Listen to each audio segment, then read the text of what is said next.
I made this episode about 2 years ago, and I wanted to repost it in case you missed it the first time because it's one of my favorite episodes that I've ever made, and because I'm currently working on another new episode that's gonna be about Michael Jordan and Kobe Bryant, and there's actually a great Michael Jordan story in this episode about when Jay-Z, had dinner with Michael. There's also a reference to my daily practice, something else I learned from both Jay-Z and Michael Jordan. But there's a reference in this episode about my daily practice of reading and rereading my notes and highlights in what I call this gigantic searchable database. You'll hear it about like 11, 12 minutes into this episode. But I reference this gigantic searchable database of all my notes and highlights, the fact that they're in this app called Readwise. And I actually didn't know it at the time I made this episode, but 2 years later, I would partner with Readwise to build a version where you can actually see exactly what I see. So you can get access to all my notes and highlights, this gigantic searchable database on the history of entrepreneurship by signing up for Founders Notes. That's Founders with an S, foundersnotes.com. You can sign up by going to foundersnotes.com. And now for a limited time only, you can sign up and pay once and get access to every highlight and note I have ever done and every highlight and note I will ever do. No ongoing subscription, pay once, you're in forever. This becomes a tool that you can then use your entire career to tap into the collective knowledge of history's greatest entrepreneurs. Do not dilly-dally. Time is limited, and this offer could end at any time. Sign up now at foundersnotes.com. That is founders with an S, foundersnotes.com, and I hope you enjoy this episode on Jay-Z. It was the 70s, and heroin was still heavy in the hood. Unpredictability was one of the things that we counted on. Like the day when I wandered up to something I'd never seen before. A cipher. But I wouldn't have called it that. No one would have back then. I shouldered my way through the crowd towards the middle. It felt like gravity pulling me into that swirl of kids. No bullshit. Like a planet being pulled into orbit by a star. His name was Slate, and he was a kid I used to see around the neighborhood. An older kid who had barely made an impression on me. In that circle, though, he was transformed. Like the church ladies, touched by the spirit. And everyone was mesmerized. He was rhyming, throwing out couplet after couplet like he was in a trance. For a crazy long time. 30 minutes straight off the top of his head, never losing the beat, riding the hand claps. He rhymed about nothing. The sidewalk, the benches. Or he'd go in on the kids who were standing around listening to him. And then he'd go in on how clean he was, how nice he was with the ball, how all the girls loved him. Then he'd start rhyming about the rhymes themselves, how good they were, how much better they were than yours, and how he was the best that ever did it. All he had were his eyes, taking in everything and the words inside him. I was dazzled. That's some cool shit, was the first thing I thought. Then, I could do that. That night, I started writing rhymes in my notebook. From the beginning, it was easy, a constant flow. For days, I filled page after page. Then I'd bang out a beat on the table, my bedroom window, whatever had a flat surface, and practice from the time I woke in the morning until I went to sleep. I saw it as an opening, a way to recreate myself and reimagine my world. After I recorded a rhyme, it gave me an unbelievable rush to play it back, to hear that voice. Everywhere I went, I'd write. If I was crossing a street with my friends and a rhyme came to me, I'd break out my binder, spread it on a mailbox or lamppost, and write the rhyme before I crossed the street. Even back then, I thought I was the best. I'd spend my free time reading the dictionary, building my vocabulary. I could be ruthless, calm as fuck on the outside, but flooded with adrenaline. I wasn't even in high school yet, and I'd discovered my voice. That is an excerpt from the book that I'm going to talk to you about today, which is Jay-Z's memoir, and it's called Decoded. Okay, so this podcast is going to be similar to when I read, all the way back on Founders number 219, I read the biography of Anthony Bourdain. And the reason this is similar is because before I read the biography of Anthony Bourdain, I had read his books. I watched almost every single episode of his shows. I was a massive, massive fan. He had a huge influence on my life. And it's the same way with Jay-Z. I've been listening to his music repeatedly for over 2 decades. I'd watch interviews with him. I'd take notes on what he says. I have a folder on Instagram that is labeled motivation. And so when I come across something that just hypes me up or just a good idea, I put it in there. And then I just go to that folder whenever I have a few minutes and just watch videos. And a lot of them also it's also Jay-Z just dropping pieces of advice or lessons that he learned through his life. And I cannot believe it's taken me this long. I have no excuse. I cannot believe it's taken me this long to read this book. I remember going to a friend's house back in like 2010, 2011, and it was on his coffee table. And I remember picking it up and leafing through it. I'm like, wow, this is amazing. I should read this. And so it's taken me more than a decade to circle back around, but I'm very, very glad. Once I read it, I just could not believe how good it was. So I want to go back to the part of the introduction. It's in the very first chapter, and I just want to pull out a couple thoughts I had as I went through some of these highlights I just read to you. When he's seeing this kid in a cipher, which is just in the early days of hip-hop, it's just one person sitting in the middle rapping. Sometimes it's one person, sometimes it's a few, and they're battling, or whatever the case is, and just people surrounded by them. This is the first time Jay-Z is seeing that happen. He's watching it for a while. But it was interesting what came to his mind. He's like, that's really cool, and I could do that. And that's an illustration of a major point that pops up over and over again in these biographies of history's greatest entrepreneurs, is that belief comes before ability. He had never rapped a day in his life, but he already said, okay, no, I believe I can do this. If that person figured out how to do it, I can too. And if I had to distill everything that I've learned about the history of entrepreneurship from reading almost 250 biographies to as little words as possible, I would say the entrepreneurs, the great founders of history, they would combine Kanye West levels of self-belief with the work ethic of Kobe Bryant. And so that leads me to the second thing that he says on this page that is really, really interesting. And it's about the importance of practice. And when I read that 600-page biography of Michael Jordan all the way back on Founders number 212, it blew my mind how much Michael in that book talked over and over and over again about his belief in practice, his dedication to practice, that he'd rather miss a game than miss practice. And Jay-Z said the exact same thing. He says, I would practice from the time I woke up in the morning until I went to sleep. He is not even in high school. He is a teenager. This is 12 years before he creates his first album. He's 26 years old when he releases his first album, Reasonable Doubt. This is another example of that maxim that I've said on a few podcasts, that the public praises people for what they practice in private. The public praises people for what they practice in private. We saw his first album when he dropped it when he's 26 years old. We didn't see the 12 years before that of him practicing his craft before it was in public view. Recently, Netflix has this documentary. It's a fantastic documentary on Kanye West. It's called Genius. It's a 3-part series. You can skip the third part, but the first 2 is all about the struggle, the founder mentality that Kanye had to possess to break into the music industry and to actually achieve his lifelong dream. And so just like we didn't see Jay-Z practicing this for 12, 13, 14 years before he's actually in the music industry, Kanye says the same thing in that documentary. When Kanye leaves Chicago to chase his dream in New York, it's year 2001, Kanye is 24 years old and he's selling beats, although people at the time don't realize that he's only making and selling beats so he can rap on them, right? But that was his in. He found his into the industry. But he had been producing beats since the 7th grade. So same thing. He was 12 years old when he starts making beats. We don't see him. He doesn't start becoming famous or well-known for another 12 years. It's an incredible, incredible documentary. I've watched the first episode 4 times. I'll probably watch it 50, 100 times in my life. Second episode's really good as well, and I've watched it multiple times. But Kanye, on his debut album, talks about what he had to do out of view of the public, right? The public praises people for what they practice in private. And so on Kanye's album, I'm just going to read you some his lyrics real quick from his album Spaceship. And he says, y'all don't know my struggle. You can't match my hustle. You can't catch my hustle. You can't fathom my love, dude. And this is the punchline right here. This is his punchline here. Lock yourself in a room doing 5 beats a day for 3 summers. That's a different world. Like 3 summers, I deserve to do these numbers. And the reason this is important, the reason I'm bringing this to your attention is because this is all over the history of entrepreneurship. All the experiences, the practice you put in, the things that you're learning, you don't even have an idea how you're going to be able to utilize them in the future. And we just saw this recently when I reread Sam Walton's fantastic autobiography, Made in America, on Founders number 234. I'm going to read. This is so fantastic because he puts words to this idea that I'm trying to explain to you. And he says, somehow over the years, folks have gotten the impression that Walmart was something that I dreamed up out of the blue as a middle-aged man, and that it was just this great idea that turned into an overnight success.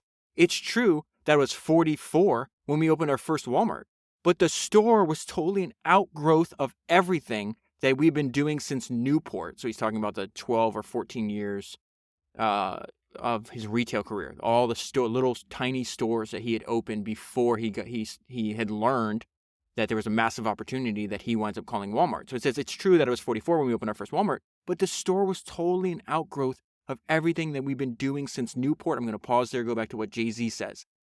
Yeah, I would practice from the time I woke up in the morning until I went to sleep. Everywhere I went, I would write. If I was crossing a street with my friends and a rhyme came to me, I'd break out my binder and I'd spread it on a mailbox or a lamppost and I'd write the rhyme before I crossed the street. It is the exact same idea applied to two different domains. Sam Walton applied this idea to retail. Jay-Z applied it to being a rapper, to being he considers himself an artist, a musician. Going back to Sam.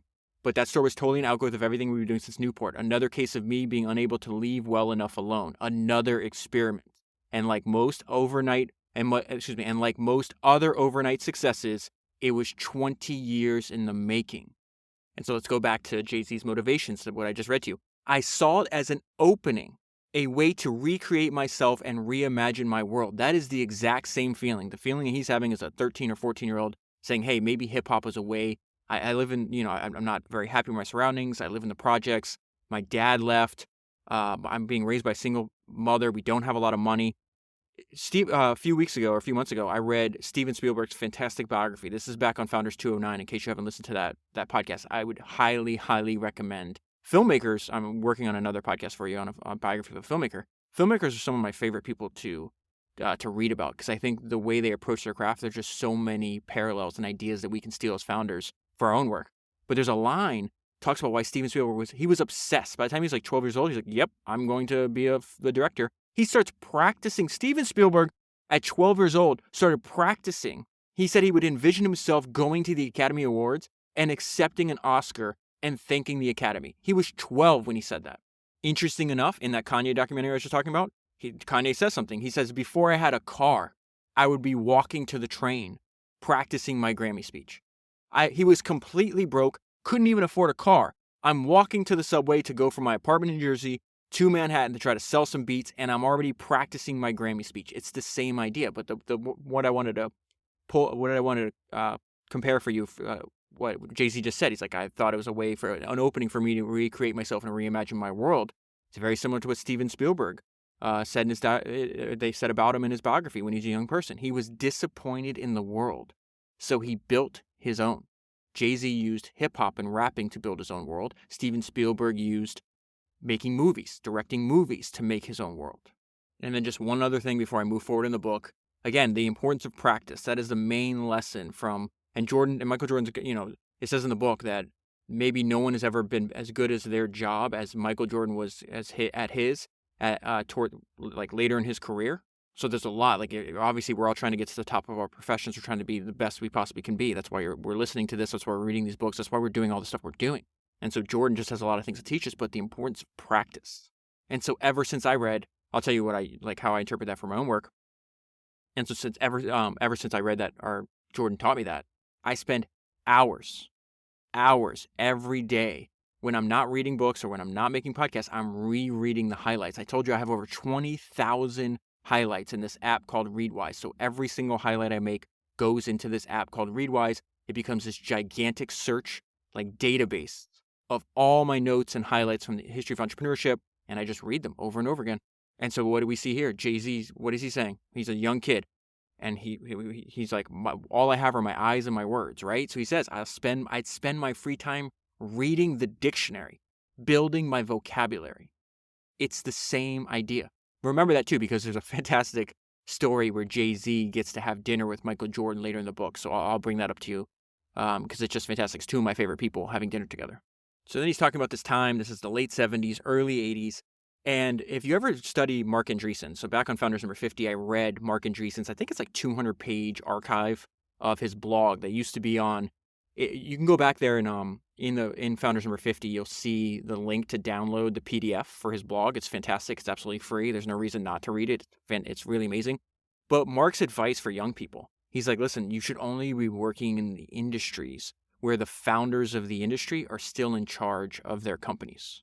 I thought that was a really interesting idea. I never thought about that before. And so what Jay-Z's picking up here, he's like, well, I'm in a brand new industry. They don't even really know some people are making a tiny bit of money or whatever the case is. He's like, but I have a gigantic opportunity. So not only can I practice my craft and get better over time, but I'm in an expanding market. And so it will lift me along with that. And he says, I'm not going to say that I thought I could get rich from rap. but I could clearly see that it was going to get bigger before it went away, way bigger. And then we're going to get into something that also blew my mind, and it's silly that it should blow my mind at this point, right? Given everything you and I have talked about. But how much of this book is Jay-Z talking about studying the great people that came before him, breaking down their approach to their craft? So the book has chapters, but in between each chapter is Jay-Z's, so he's like handpicked some songs, and so he'll go through line by line, and he'll give you his interpretation. He's like, people listen to my songs, they don't even understand what they're about. And so the way he did that for his own music, he's been doing that forever for the music of other people. It's very similar to how you and I are approaching these books, where like it's not just a line. We look at it, we underline it, we try to tie it to other things. We really think deeply about what the hell it means. And so in this case, this is the first example. He's talking about, hey, I really looked up to people like Run DMC, The Sugar Hill Gang, Kool Moe Dee. And so he's going to talk about what he liked about Run DMC's songs. And he says their rhymes were crisp and aggressive. And he's talking about Run DMC. He says, Run rapped about having a big, long caddy, not like a Seville. And so he's quoting him. And then this is the important part. He says, that line seems like a throwaway, but to me, it felt meaningful. And the note I left myself on that page is like, I feel the same way. Like, I'll be reading an entire paragraph, a page, and there's just something that jumps out at you. And you can't even really describe why it's so important. But they're not random lines. They have meaning. If you sit down and pause and don't just skip to the next paragraph and think about what's happening, it's like a prompt for your thinking. And then here, Jay-Z describes his early life when he's starting to do this. And the crazy thing is, so he says, I was just a kid from public housing whose whole hood would rubberneck when an expensive car drove down the block. And what I wrote, and I wrote this several times throughout the book, when he says stuff like this, it's like a lot can happen in one lifetime. He goes from a kid living in public housing who is lusting after an expensive car to living in a $100 million house in Bel Air. That happened. That actually happened. That is possible. And the great thing about reading autobiographies is the fact that the stuff is not sugarcoated. They talk in a way that they may not talk in like public interviews or if they're marketing a new project or whatever the case is. So in this case, he's describing the environment that he grew up in. And this is the environment he had to survive. And he talks about the fact that he was a kid when the crack epidemic in the 1980s just exploded. And he says, but when crack landed in your hood, it was a total takeover, sudden and complete. Most of these crack fiends were my parents' age or a little younger. They were skeletal and ashy, and they were as jittery as rookie beat cops, and their eyes were always spinning with schemes to get money for their next hit. Kids my age were serving them, meaning they were the ones, the kids were actually the ones selling the drugs to the older crackheads. Guys my age, and why were they doing that? Because guys my age, fed up with watching their moms struggle on a single income, were paying utility bills with money from hustling. So that hustling is obviously he's talking about selling drugs. He says the courtyards of my projects, of Marcy projects and projects across the country contained teenagers who wore automatic weapons like they were sneakers. We had grandmothers who were afraid to leave their house. And he doesn't sugarcoat things for us. He's selling drugs at a very young age, and this was the person he used to buy. What happened to the person he was buying drugs from? So like his supplier, like his wholesalers, you can think of like that. His name was Dee. When Dee was murdered, it was something out of a mob movie. They cut off his balls and stuffed them in his mouth and shot him in the back of the head, execution style. And so that is the crazy, crazy environment that he's got to develop the skills to not only survive, but escape and then thrive throughout life. So the main theme of the book, because he spends a lot of time talking about, let's say, his teenage years to his like early 20s. He's selling drugs. He doesn't want to sell drugs, but he's not sure. He's like, if rap was actually a career. And he talks about the fact that people that were from similar projects like him, Biggie Smalls, Notorious B.I.G. grew up in a project in Brooklyn. Nas grew up in a project in Queens. And he says once he saw them blow up with their initial, with their album, so Nas did Illmatic when he was like 17 years old, which is crazy. Like, it's just insane how somebody that young could build something, could make a classic album at such a young age. And then Biggie's Ready to Die both came out before Jay-Z, and that really helped him realize, hey, this is actually possible. And so that struggle of like straddling two worlds, like, you know, there's stories in the book where he's been selling drugs in Virginia for 3 days, and he's got to go and meet a record executive to try to get a label. So he's got to drive back from Virginia overnight, shows up all dirty, you know, smelling terribly, trying to convince this guy to sign him. And I guess I just turned the page and kind of just ran over my own point that I was trying to make it. He says it better than I could. I was still rhyming, but now it took a backseat to hustling. It was all moving so fast, it was hard to make sense of it or see the big picture. Kids like me, think about that, kids. He's a kid. Kids like me, and you don't feel that way. I remember being 16 or 17. You damn sure don't feel like a kid, but you definitely are. You just don't know it. Kids like me were going through something strange and twisted, and we had a crazy story to tell. So through a friend of a friend, he winds up meeting one of his idols, which is this rapper called Big Daddy Kane. And at this point, remember, when I'm about to read you, Jay-Z has no intention. He's like, I'm not, I guess I'll just be a hustler. You know, that's what I'm going to do for my life. So he winds up meeting Kane. He's still rhyming, so Kane puts him on an album, on one of his songs. And that song is actually played on the radio. And he's like, this is crazy to me. And he says, people were talking about the second kid on the tape. That's him. The MC before Kane. I was getting great feedback. I couldn't believe people even noticed my verse. And he says he couldn't believe that they could notice his verse because Big Daddy Kane was he had an audience. He had people that liked him, and people thought he was really, really good. And so Jay-Z gets on a track. He's like, wait a minute, I can hold my own with one of the best. And so then he goes back. And again, this just blows my mind. Jay-Z is studying the greats that came before him, which is exactly what you and I do every week on this podcast. There was no one like Rakim. His flow was complex and his voice was ill. He was approaching rap like literature, like art, which is exactly what Jay-Z considers it. He's like, I write, but I don't write things down. So I don't know if you know this, but Jay-Z is famous because he starts writing things in his notebook when he's younger. But as he gets older, and you can actually see this there's a documentary, it's called Fade to Black. It came out like 15 years ago. I rewatched it for prep for this podcast. And it's when Jay-Z thought he was going to retire, and it shows him building the album. And so he goes to California, and he's working with this famous producer named Rick Rubin, who's one of the co-founders of Def Jam. And he's produced albums for everybody, not just hip-hop artists, but country people, rock. Everybody goes all over. They think Rick is just an amazing person. Actually, I have a note for you real quick. I wasn't planning on talking about it right now, but in case I forget to talk about Rick Rubin later on. He's Rick Rubin hangs out with people like Jack Dorsey, seeks his counsel and stuff like that. But in the documentary, it's funny. He says, this is what Jay-Z likes about Rick Rubin. He goes, listen, Rick ain't normal. I don't give a fuck. He is strange by strange standards. And he goes, when's the last time you seen a bison in some dude's studio? And he's making music in a room with Rick Rubin, and Rick Rubin's got this huge stuffed bison. And so this is what Jay-Z loves about him. He goes, listen, Rick is over 20 years into his career, and now almost 40 years. Over 20, and he's still doing it. That's amazing. Over 20 years into, this is Jay-Z talking, over 20 years into his career, and the dude ain't changed. He's got his own vibe. You gotta love him for that. And so our interpretation of that is he didn't build, his product in some degree is himself, and he knows what Peter Thiel taught us. It's like, you don't build an undifferentiated, commoditized product. You have to differentiate. You have to build something, and it's even better, like James Dyson taught us on his autobiography. Build something that looks strange. At least it gets people talking about it. Don't just go out and copy what everybody else is doing. Make it look weird. Rick Rubin, your experience and letting him produce your music, it's going to be an odd experience. An experience that you can't get nowhere else. And so in that documentary, Rick is telling something else. He's like, Jay-Z is very unique because he does everything in his head. He doesn't write it down. He waits to hear the track, and then he's got an idea, and you'll see him he calls it his Rain Man. He's mumbling, you can't really tell what he's saying, but his lips are moving. And so the reason I bring that up is because Jay-Z talks about it. He's like, I'm like a poet. That's the way I look at what I'm doing, and that's why I have to explain it to you, because a lot of people are listening to my music and they're not even understanding what I'm trying to say. And so this idea where he's like, wait a minute, Rakim is the first person I actually saw approach rap like literature, like art. That's what I want to do.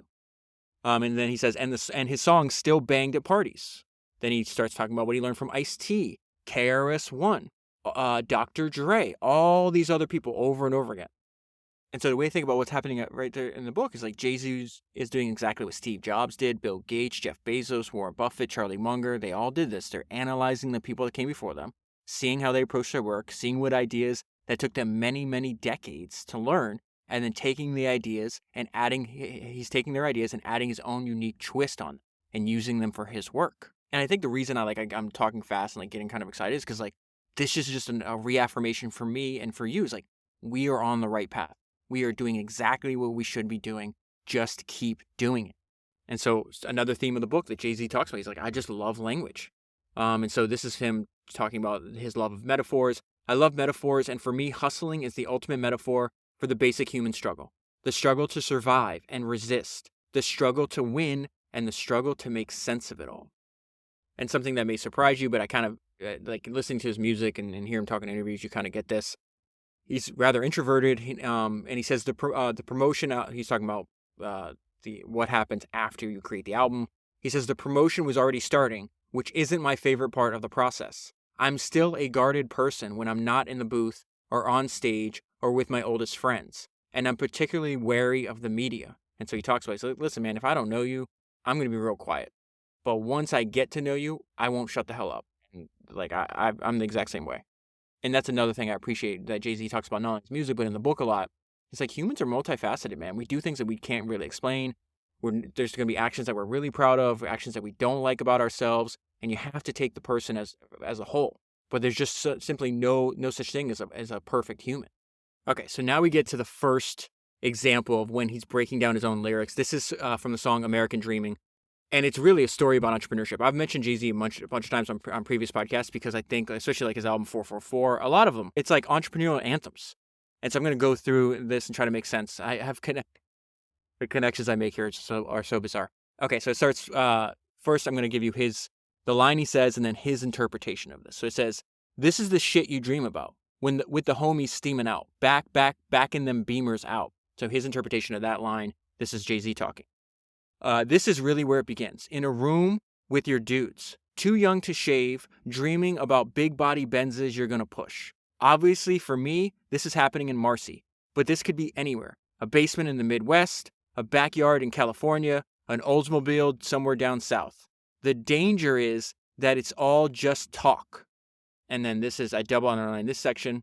I believe you can speak things into existence. So another thing that surprised me, and it shouldn't surprise me by now, Jay-Z talks over and over, he probably mentions it at least 3 or 4 times in the book, on the power, and he talks about in the documentary, the power of visualization, of seeing things in your mind before you see them in person. This is something that we learned Estee Lauder did, Bob Noyce, the founder of Intel, did, Edwin Land, the founder of Polaroid, did, Steve Jobs did, Arnold Schwarzenegger. They all did this. Now, Jay-Z, I believe you can speak things into existence.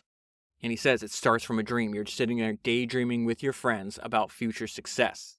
And so then he says, seems as our plan to get a grant, then go off to college didn't pan or even out. He's like, no one goes to college from the hood, from where I'm at in the hoods. So he's like, all right, so that's not going to work. What are we going to do? We need it now. We need a town. We need a place to pitch. We need a mount. And so that's the first time he's going to mention. You need a product to sell and you need a market to target. That's exactly what he's telling us here. This is what I mean. They're just entrepreneurial anthems disguised as rap songs. It says, Mama, forget. I'm not going through every single. I'm not going to read. These are just the highlights I had, like the things I underlined it in the song lyrics. And then so he says, Mama, forgive me. I should be thinking about Harvard, but that's too far away. We're starving. And so even though everybody didn't grow up in the projects like Jay-Z, there's a lot of people that understand exactly what he's saying there. He's like, I should be thinking about Harvard, but that's too far away. We're starving. I remember when I was about to graduate high school, everybody's like, hey, where are you going to go to college? What do you mean where am I going to go to college? Whichever one I can drive to, whichever one I can work full time while I'm doing this. My parents didn't even graduate high school. So this idea where I should be aiming at Harvard, that's ridiculous. And then he goes on to the next thing. This is going to remind me about, okay, so he says, let me tell it to you first. Ain't nothing wrong with the aim, just got to change the target. So to me, he's saying you have to picking the right market is essential. This is something Warren Buffett warns over and over again in his shareholder letters. This is something Marc Andreessen talks about over and over again in his blog archive, that picking the right market is essential. In fact, if you would ask Marc Andreessen, he's like, what is a more predictor for business success? Is it the market, the team, or the product? And Marc's a great writer too, and he gives the answers that you're most likely to expect. It's the team, it's the product, and he's like, well, actually, I'll take the market. And so what's crazy is all that stuff. Jay-Z just described all the ideas behind these lines. This is where I'm extremely envious of him, is like his efficiency with communication. Like he can tell entire stories. And a lot of great musicians do this as well in just a few lines. And so we're not even, 3-4 lines? We haven't even touched the surface of the song. So he says, ain't nothing wrong with the aim, just got to change the target. I just got to figure out where I'm going to direct my talents. And so then he says, and it's not like they're just young kids. They have to figure it out as they go. And it's not like we're professionals moving the decimals. No, do you know where to cop? Nah. Got to connect? No. So what he's saying there is that's obviously for drugs, but for our purposes, it's, do you have something to sell? Do you have a way to get something to sell? You can sell somebody else's product, or you got to make your own? So he's like, do you know where to cop? Do you know where to buy drugs? No. Do you got to connect the person selling drugs? No. And then he summarizes the very beginning of an entrepreneurial journey. Who in the F knows how to be successful? They say it's celestial. It's all in the stars. And then he says, and at all cost, you better avoid these bars. So in his game, it's like, listen, you better not, you need to avoid going to jail. Like, it's the way you go bust. Right? You can't be successful if you don't first survive. So that's their example of that. You know what I wrote down when I got to the line? He says, at all costs, you avoid these bars. It's something I loved. The founder of Sequoia Capital, Don Valentine, because and I don't think I even knew about him when he was alive. Maybe I did, but he passed away recently. And if you go back and watch videos of his on YouTube, they're just absolutely fantastic because this guy's got no fluff. And what I wrote down when I got to this part, he says at all costs, you better avoid these bars. Don Valentine says all companies that go out of business do so for the same reason. They run out of money. And so Don would advise his entrepreneurs, you need to focus on cash flow. Another thing, I love Don. He just cuts through all the bullshit. Don says 2 things in business matter, and you can learn this in 2 minutes: high gross margins and cash flow. The other financial metrics you can forget. So back to Jay-Z, he says at all costs, you better avoid these bars. This is a crash course. This ain't high school. So it's obviously very dangerous. In his case, you could die or go to jail. In our case, we could go bankrupt. If we're not, we can run out of money. We can cause a lot of pain, not only to ourselves, but everybody else around us. This is a crash course. This ain't high school. If we make mistakes, they have very, very real consequences. And then this is one of my favorite parts of the song that I've repeated over and over again in my own life. You're now in a game where only time can tell. Survive the droughts, I wish you well. Survive the droughts, I wish you well. How sick am I wish you health. I wish you wheels. I wish you wealth. I wish you insight so you can see for yourself. I double underline that last part. I wish you insight so you can see for yourself. And that is him telling us you have to do the work necessary to trust your own judgment. Companies live and die by the founder. No one is coming to save you. I wish you health. I wish you wheels. I wish you wealth. I wish you insight so you can see for yourself. Now let's go back to when Jay-Z was 19 and his informal mentorship, right, with Big Daddy Kane. And so he says, it was 1988. I was still in the streets, and I basically accepted that I'd be a hustler who happened to rap in his spare time. I thought the rap game was crooked and a little fake. Big Daddy Kane was playing a role, hip-hop's first playboy. He had silk robes and pretty girls in all his videos and all that.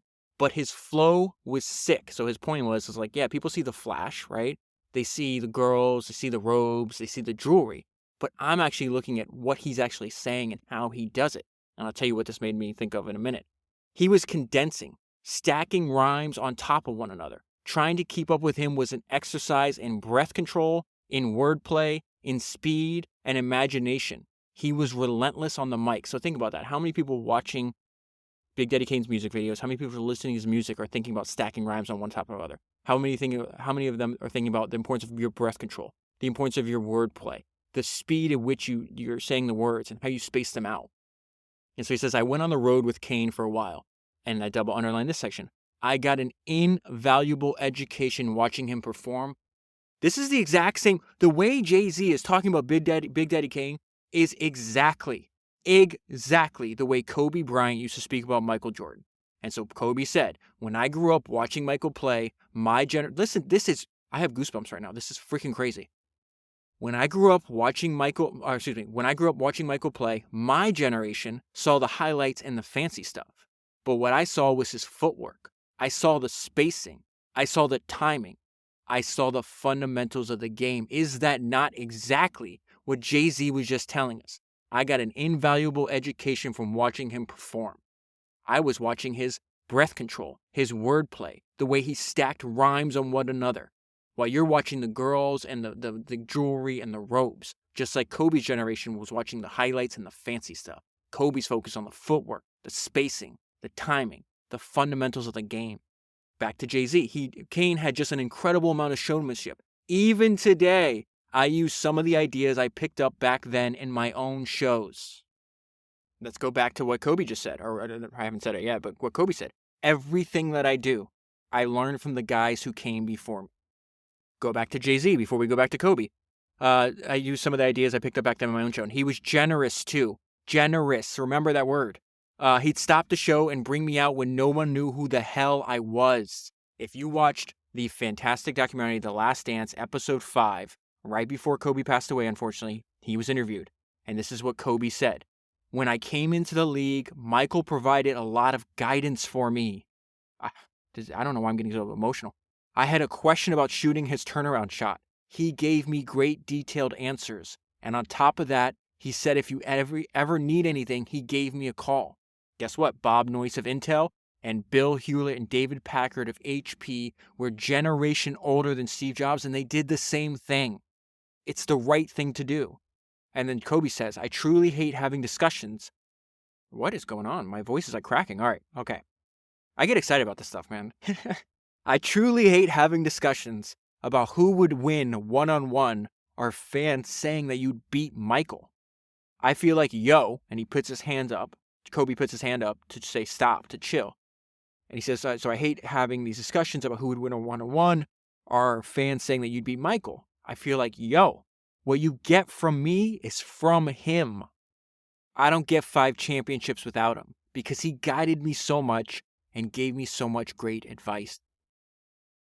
That is so powerful. It made me think of when I reread the Steve Jobs biography by Andreessen. I just I recorded another podcast on it. It's episode 214, if you haven't gone back and listened to it. But there's something that Steve says as he's dying, because he's working with Andreessen as he's dying. There's 2 things, but I want to read this to you. And he talks about, like, what did that Kobe could say, I'd give it to him one-on-one and all this other stuff. He's just like, I wouldn't have had 5 championships without them. Everybody builds on the work from the great people that came before them.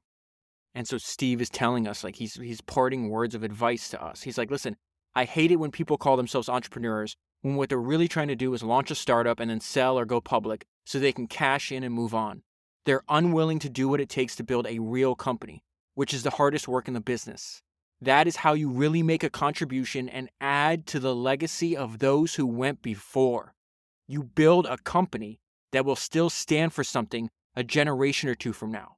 That's what Walt Disney did, and Hewlett Packard, and the people who built Intel.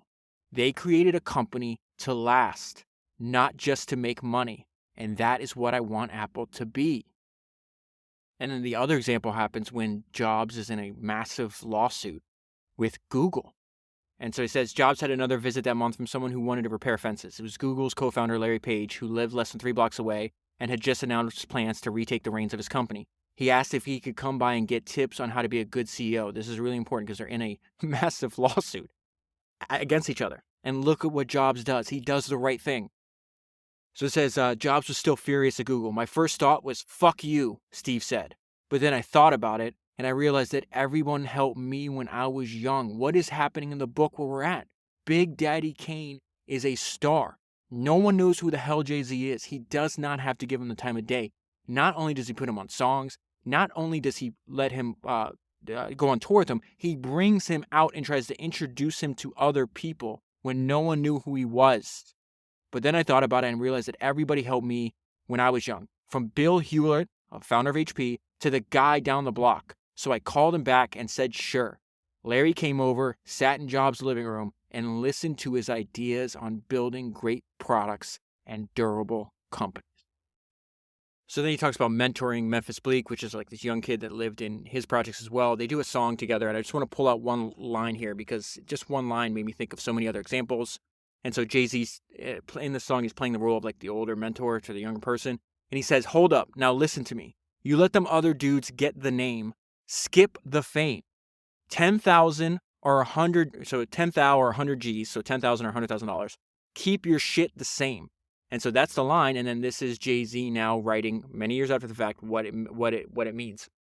And he says, this is a classic piece of OG advice. So original gangster, like the interpretation of that would be like somebody older and wiser than you. Okay, so their slang is OG. This is a classic piece of OG advice. It's amazing how few people actually stick to it. So the advice from Jay-Z is stay on your grind. That's the way he says it. If you go back to Founders number 56, when I did the biography, the book on Herb Keller, the founder of Southwest Airlines, the only airline that was profitable for 40-something straight years. It's amazing. Herb's got a fantastic personality, one of the best personalities of anybody I've come across. But he says, and he's essentially saying the same thing, that the same advice that Jay-Z's given to Memphis Bleak here and giving to us, Herb gives us to as well. He says, success has to be earned over and over again or it disappears. And so Jay-Z saying, doesn't matter if you have a little bit of money or a lot of money, you still act the same, you still do the same thing. Jay-Z quotes later on, and he puts it on one of his songs, at the very beginning of one of his songs. It's Biggie Smalls talking about advice that he got from who signed him, which is Diddy. The advice that Diddy gave him when they were coming in, they were both young, early 20s. And so Biggie says, he says, just try to stay above water, stay busy, stay working. Puff, who was called Puff at the time, we know him as Diddy today. Diddy told me that the key to this joint, the key to staying on top of things, is to treat everything like it's your first project. Do you know what I'm saying? Like it's your first day back when you were an intern. That's how you try to treat things. You have to stay hungry. And so they're picking up on this natural tendency of human nature that, you're really hungry when you're coming up, you're dedicated, you stick to it, but it's really hard. Like you got rich, maybe you don't have the same motivations that pushed you when you were younger or when you were hungrier. You lose that hunger, and then what happens as soon as you stay off your grind, as he says, 10,000 or 100 G's, keep your shit the same. Once you get off of it, you fall off.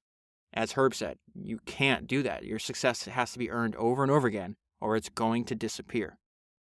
Skipping ahead, he's analyzing the song called, it's The Evils, Devils with an apostrophe, but there's just one line from here, and he says, 9 to 5 is how you survive. I ain't trying to survive. I'm trying to live it to the limit and love it a lot. That's why I feel they're really entrepreneurial anthems. 9 to 5 is how you survive. I ain't trying to survive. I'm trying to live it to the limit and love it a lot. Entrepreneurs are chasing what Marc Andreessen says. Like you only experience two, as an entrepreneur, you only experience two feelings, euphoria and terror. We're not seeking equilibrium. If we wanted to seek equilibrium, we'd go get a job. We're not interested. Going back to the Jay-Z's parallel, his thoughts on lyrics and rhymes is very similar to my thinking on books. He says, great rap should have all kinds of unresolved layers that you don't necessarily figure out the first time you listen to it. Instead, it plants dissonance in your head. It leaves shit rattling around your head and that won't make sense till the 5th or 6th time through. It challenges you. The problem isn't in rap or the rapper or the culture.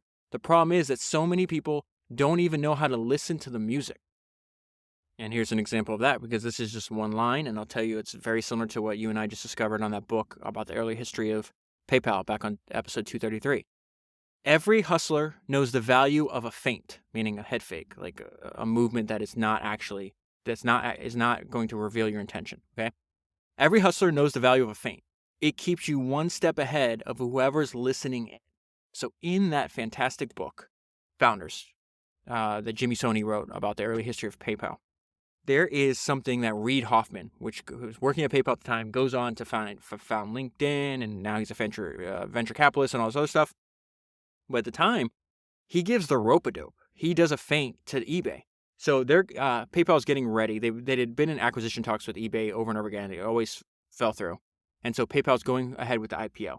And they're worried that during the quiet period, where they can't say anything, that eBay could torpedo their IPO by saying, oh yeah, most of their business is on our platform, and we're getting ready to kick them off our platform and just use our own payment system.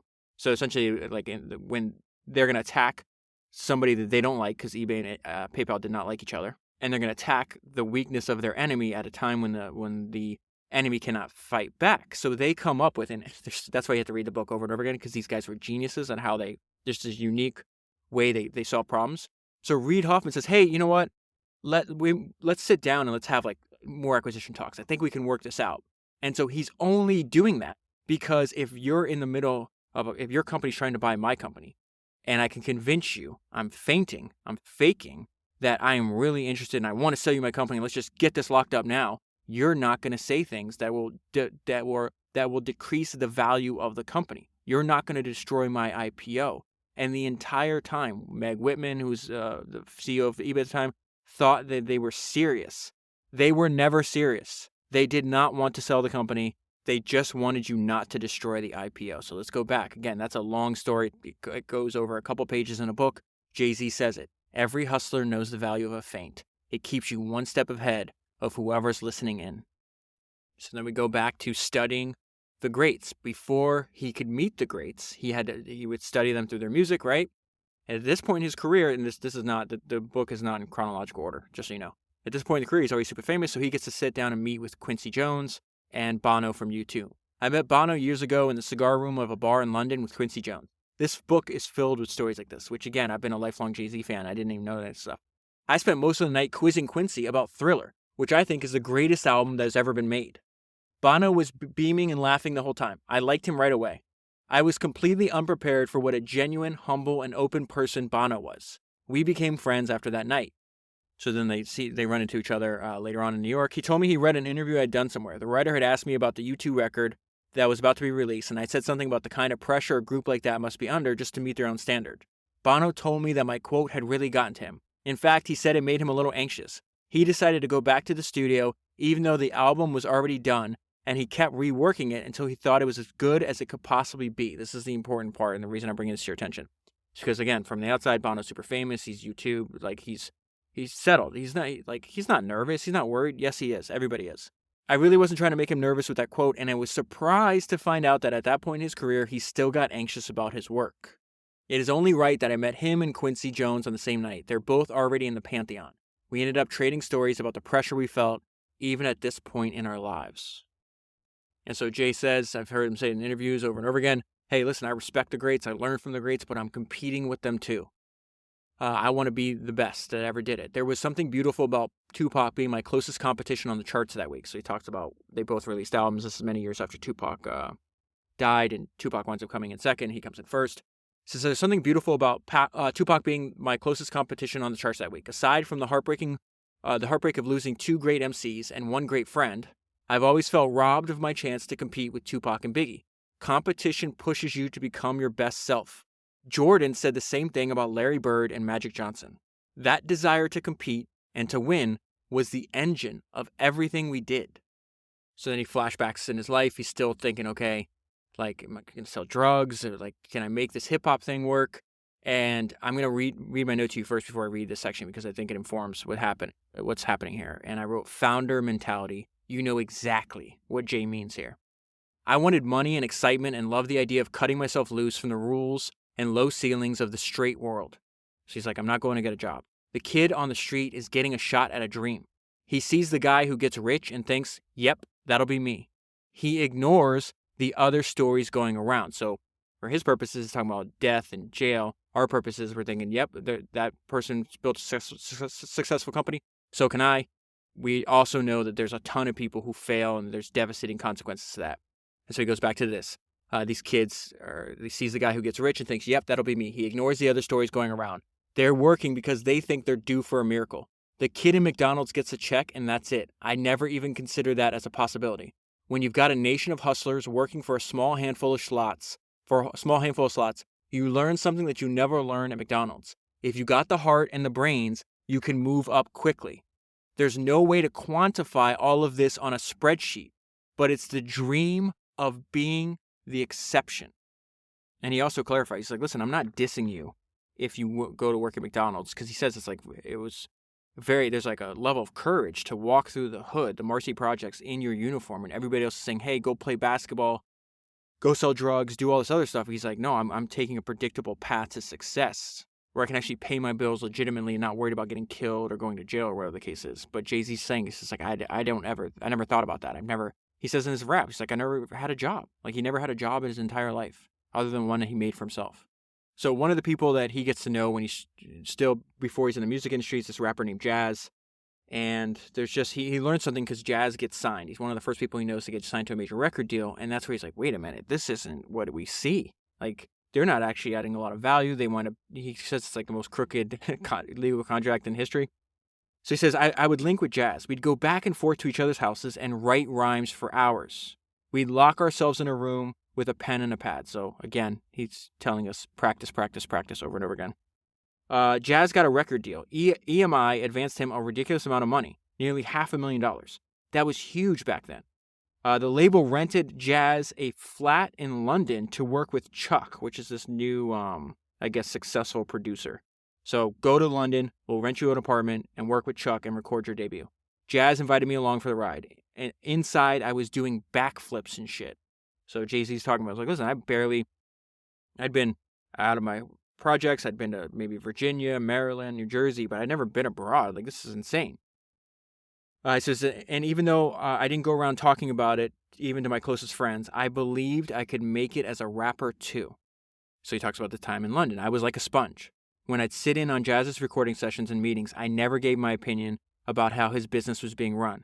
I was new and I didn't necessarily know how things worked in the music business. I did notice that even though we were in London for more than a month, when the guys from EMI finished Jazz's album, it didn't sound that different than his demo. So, okay, wait a minute. We spent all this time and money over here. Like, his album's the same. And besides, you gave him one new track. He says the only new track they gave him was Hawaiian Sophie. But in this, the point, he's like, well, this doesn't seem right. So I'm noticing, I'm trusting my intuition saying, hey, something's off here. But the problem is like, they have the experience. Like, they're the record label. Like, they had just made a successful album with Will Smith. Maybe they know something we don't. So it says, but we were looking at the plaques on their walls and thinking about the radio play they got Will Smith. And we let them convince us that Hawaiian Sophie was going to make jazz blow. Unfortunately, it didn't read that way once the video came out. That single was nearly career suicide for Jazz. He went from being courted at the highest level to not having EMI return his phone calls. The wildest shit about the whole thing was that the executives at EMI who had withdrawn support for Jazz's project were coming to me behind his back to holler at me on some solo shit. I thought to myself, this business sucks. There's no honor, no integrity. It was disgusting. And he talks about how devastating it is from the individual's perspective. Jazz's debut album, something that he'd been dreaming about his whole life, did come out. But in the end, it was nothing more than a tax write-off for a giant corporation. After the way EMI handled Jazz, I buried my little rap dreams and I took it out on the block. And so he's all right, I'm not going to be a rapper. I'll go back to selling drugs. And then here's the problem. A little while after, he's like, this can't be my life. This isn't how my life should be is a very powerful motivator. And so he says, in that bitter cold, folded into the crevices of a project wall, hundreds of miles from home, I sold crack to addicts who were killing themselves. Collecting the wrinkled bills they got from God knows where, I stood there thinking, what the fuck am I doing? And so eventually he's going to be like, I got to give it a go. And he realizes, forget trying to get signed by a record label, right? Even though no one would sign him, which is hilarious because he sold, 125 million records up until this point.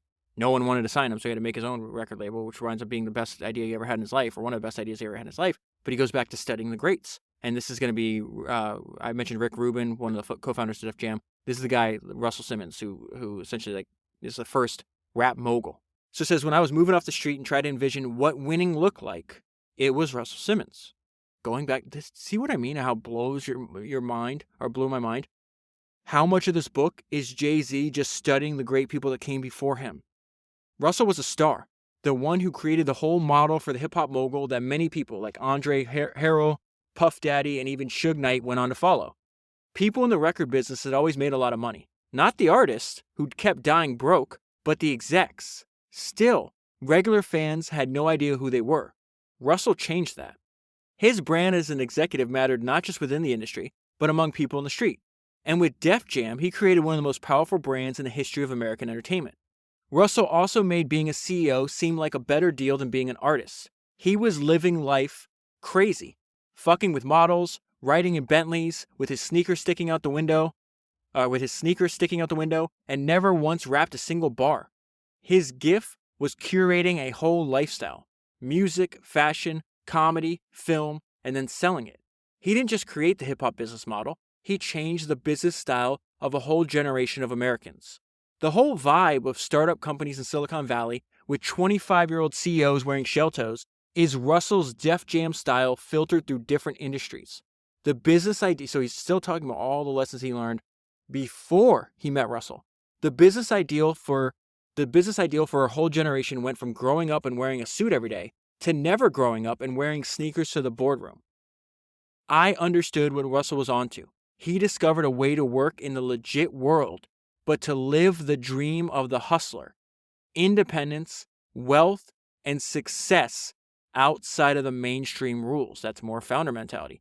Independence, wealth, and success outside of the mainstream's rules. This was a better story than just being a rapper, especially based on what I now knew about how rappers got jerked. And so we moved on to a different page. He's about to meet Russell, and I just wrote so many gems are on this page. So he says, I first met Russell when Dame Biggs and I, so Dame dash Biggs, Burke, I think is his last name, and Jay-Z were the 3 co-founders of Rockefeller Records before Jay-Z is going to wind up breaking off on his own later on. I first met Russell with Dame Biggs and I were negotiating for a label deal with Rockefeller after Reasonable Doubt dropped. So his first out at this point in the story, he's already decided, hey, I'm not going to sell drugs anymore. I'm going to dedicate all my time and effort into making it making it at this rap shit is the way he puts it. So his first album comes out, doesn't sell a lot, but it's like critically, it's like, wow, this guy's really good. So it says, I remember sitting across the table from him and Leor Cohen. This is remember Leor Cohen from later on in the story too, because Leor is really important to the story because he's one of Jay-Z's mentors, and is also, again, Jay-Z, he's demonstrated, like, I'm going to find the smartest people that know more than I do, and I'm learn everything I can from them, right? And so he does that with Leor. Leor becomes his mentor, and this causes a rift between Jay and his co-founders. So it says, I remember sitting across the table from him and Leor Cohen in disbelief that we were negotiating a 7-figure deal with the greatest label in rap history. But I was feeling a dilemma. I was looking at Russell and thinking, I want to be this dude, not his artist. Russell would become a valuable informal mentor for me. He knew that the key to success was believing in the quality of your own product enough to make people do business with you on your terms. He knew that great product was the ultimate advantage in competition. Not how big your office building is or how deep your pockets are or who you know. In the end, it came down to having a great product and the hustle to move it. He knew the culture's power and was never shy about leveraging it and making sure that it was the people who were creating the culture who got rich off of it. So let's stop here. Let's flash back. Just like Jay-Z said at the very beginning, I knew hip-hop was new. I just knew one thing, and I knew it in my bones. I knew it was going to be bigger than it was. It's going to be bigger in the future than it is today before it dies. Well, the analogy here is Russell knew how valuable. Russell was one of the first people that knew that the birth of the hip-hop industry was going to make billionaires. He knew it. He was one of the first people to profit off of it. And the whole part is like, we're the ones in control. We're the ones making, it's what Steve Jobs said, the most important people in the company are the people that are making your product. The people that can create wonderful products, both in Apple and Pixar. Those are the people that are valuable. And the way to build a strong company is to make sure that those people are the most important people in the company. And what Steve Jobs learned from getting kicked out of Apple was like, oh, we used to be the most important people in the company. Then when we build a product that turns a company into a rocket ship, then they bring in like adults. They start prioritizing sales and marketing, and then eventually you've already peaked. You don't even know it. You're like the Walking Dead. And 10 years later, everybody that's capable of creating great product has left. So in the end, it came down to having a great product and the hustle to move it. So build and sell, and you will become unstoppable. That is Naval Ravikant from the Almanac of Naval. I can't remember what podcast number that is, but you can find it in the archive. He knew if you can build and sell, you will be unstoppable. He knew the culture's power, was never shy about leveraging it to making sure that it was the people who were creating the culture who got rich off it. That was the idea. Now this is, again, I'm still on the same page. So many gems on this page. And I'm reading you almost the whole page. It's amazing. The idea was at the heart of Rockaware. So this is a company that they're going to start. They wind up selling. So Jay-Z sold multiple companies for hundreds of millions of dollars. Rockaware he sold for $200 million. I forgot how much he sold his liquor company for. He's got a few liquor companies. He just sold Tidal to Jack Dorsey at Square for like $400 million. So he just does this over and over again. The idea was at the heart of Rockaware. I mean, that's how you wind up being able to live in a $100 million house, right? The idea was at the heart of Rockaware, the clothing company we founded. In the late 90s, I was wearing a lot of clothes from this company called Iceberg. After a while, I'd look out into the audience at my concert and see hundreds of people rocking Iceberg. The executives at Iceberg looked at us like we were speaking a foreign language. So they wanted to do a partnership deal. They wanted to get paid for their influence of sales, right? They go meet. Executives are like, nah, get out of here. They looked at us like we were speaking foreign language. They offered us free clothes. But we wanted millions. We walked out of their office realizing that we had to do it ourselves. And so what he realized is like, forget endorsing other people's products. I'm not doing that. I'm making my own. If you'll buy a t-shirt that you see me in, the t-shirt should be owned by me. If you go to the club and order a drink like Cristal or whatever else because I rap about it, then I should just rap about, like, I should own everything. It's like almost like a form of like vertical integration. And so he talks about this, like, forget Timberland, forget Crevassier, forget Versace and all the other stuff. Like, we're going to make our own stuff. And he just got a great line. Like, what story are you telling about your product? And he says, we gave those brands a narrative, which is one of the reasons anyone buys anything. To own not just a product, but to become part of a story. That line could have came directly out of Coco Chanel's mouth. She said the sentiment behind that line is exactly how she built her massive, massive empire around. It's why anybody buys anything. Not to just own a product, but to become part of the story. And so he picks up on something about change in his outlook on things in life, that he becomes older and wiser and just learns more. One thing like was interesting is, like, you have all these like rap beefs and rap battles, and they make songs about each other and all this other stuff. And it's still, people still fight over this stuff today. When I was younger, I really liked it. I thought that, the art form was very interesting. And as I get older, I'm like, this is kind of dumb. Like, if I'm making music and somebody else is making music, and that other person's making music says something bad about my music, like the best thing for me to do is to ignore and outperform, right? Instead of me giving them attention. Now, some of this is like all fake, and they do it's like, wrestling thing where it's like, if we have this fake beef, we'll sell more records and stuff. But I think in general, it's like, I don't care what other people are. I'm just focused on me and my product and getting the word out. Like, I just think that's smarter. And so that's what he's realizing here. He's like, I'm not going to freaking argue with every single person that comes at me. Like, this is just, I don't have that much time. So he says, I don't scrap with every up-and-comer these days. I got so many people coming at me, I'd never do anything else. I'm not competing with rappers anymore. I look at things a little differently than I used to. The competition isn't always zero-sum like it was when we were on the streets. I discovered that there really is such a thing as a win-win situation. So his whole point is like, this is not a zero-sum game. You can like my music, you can like that person's music, you can like that woman's music, and like it goes on forever. So it says, I discovered there really is such a thing as a win-win situation. I'm only competing with myself to be a better artist and businessman, to be a better person with a broader vision. This is genius. This is exactly what we should be doing. I'm only competing with myself to be a better artist and businessman, to be a better person with a broader vision. I'm still that dude on the corner, and he talks about the mindset he has. I'm still that dude on the corner 7 nights straight trying to get back the money I lost. I'm still the kid who'd fight to be able to walk through a park. I'm still the MC who'd battle anyone in a project courtyard. So he's not saying this literally. He's saying I still have that mindset. This is what the streets have done for us.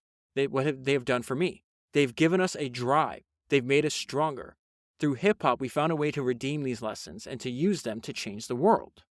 So this is just fantastic, too. The note I left myself on this page is, this is just great. It's $1 million worth of game for $9.99. That is a line he said in his album 444. What he means is like, you're buying an album for $10 and you're going to get $1 million worth of ideas for it.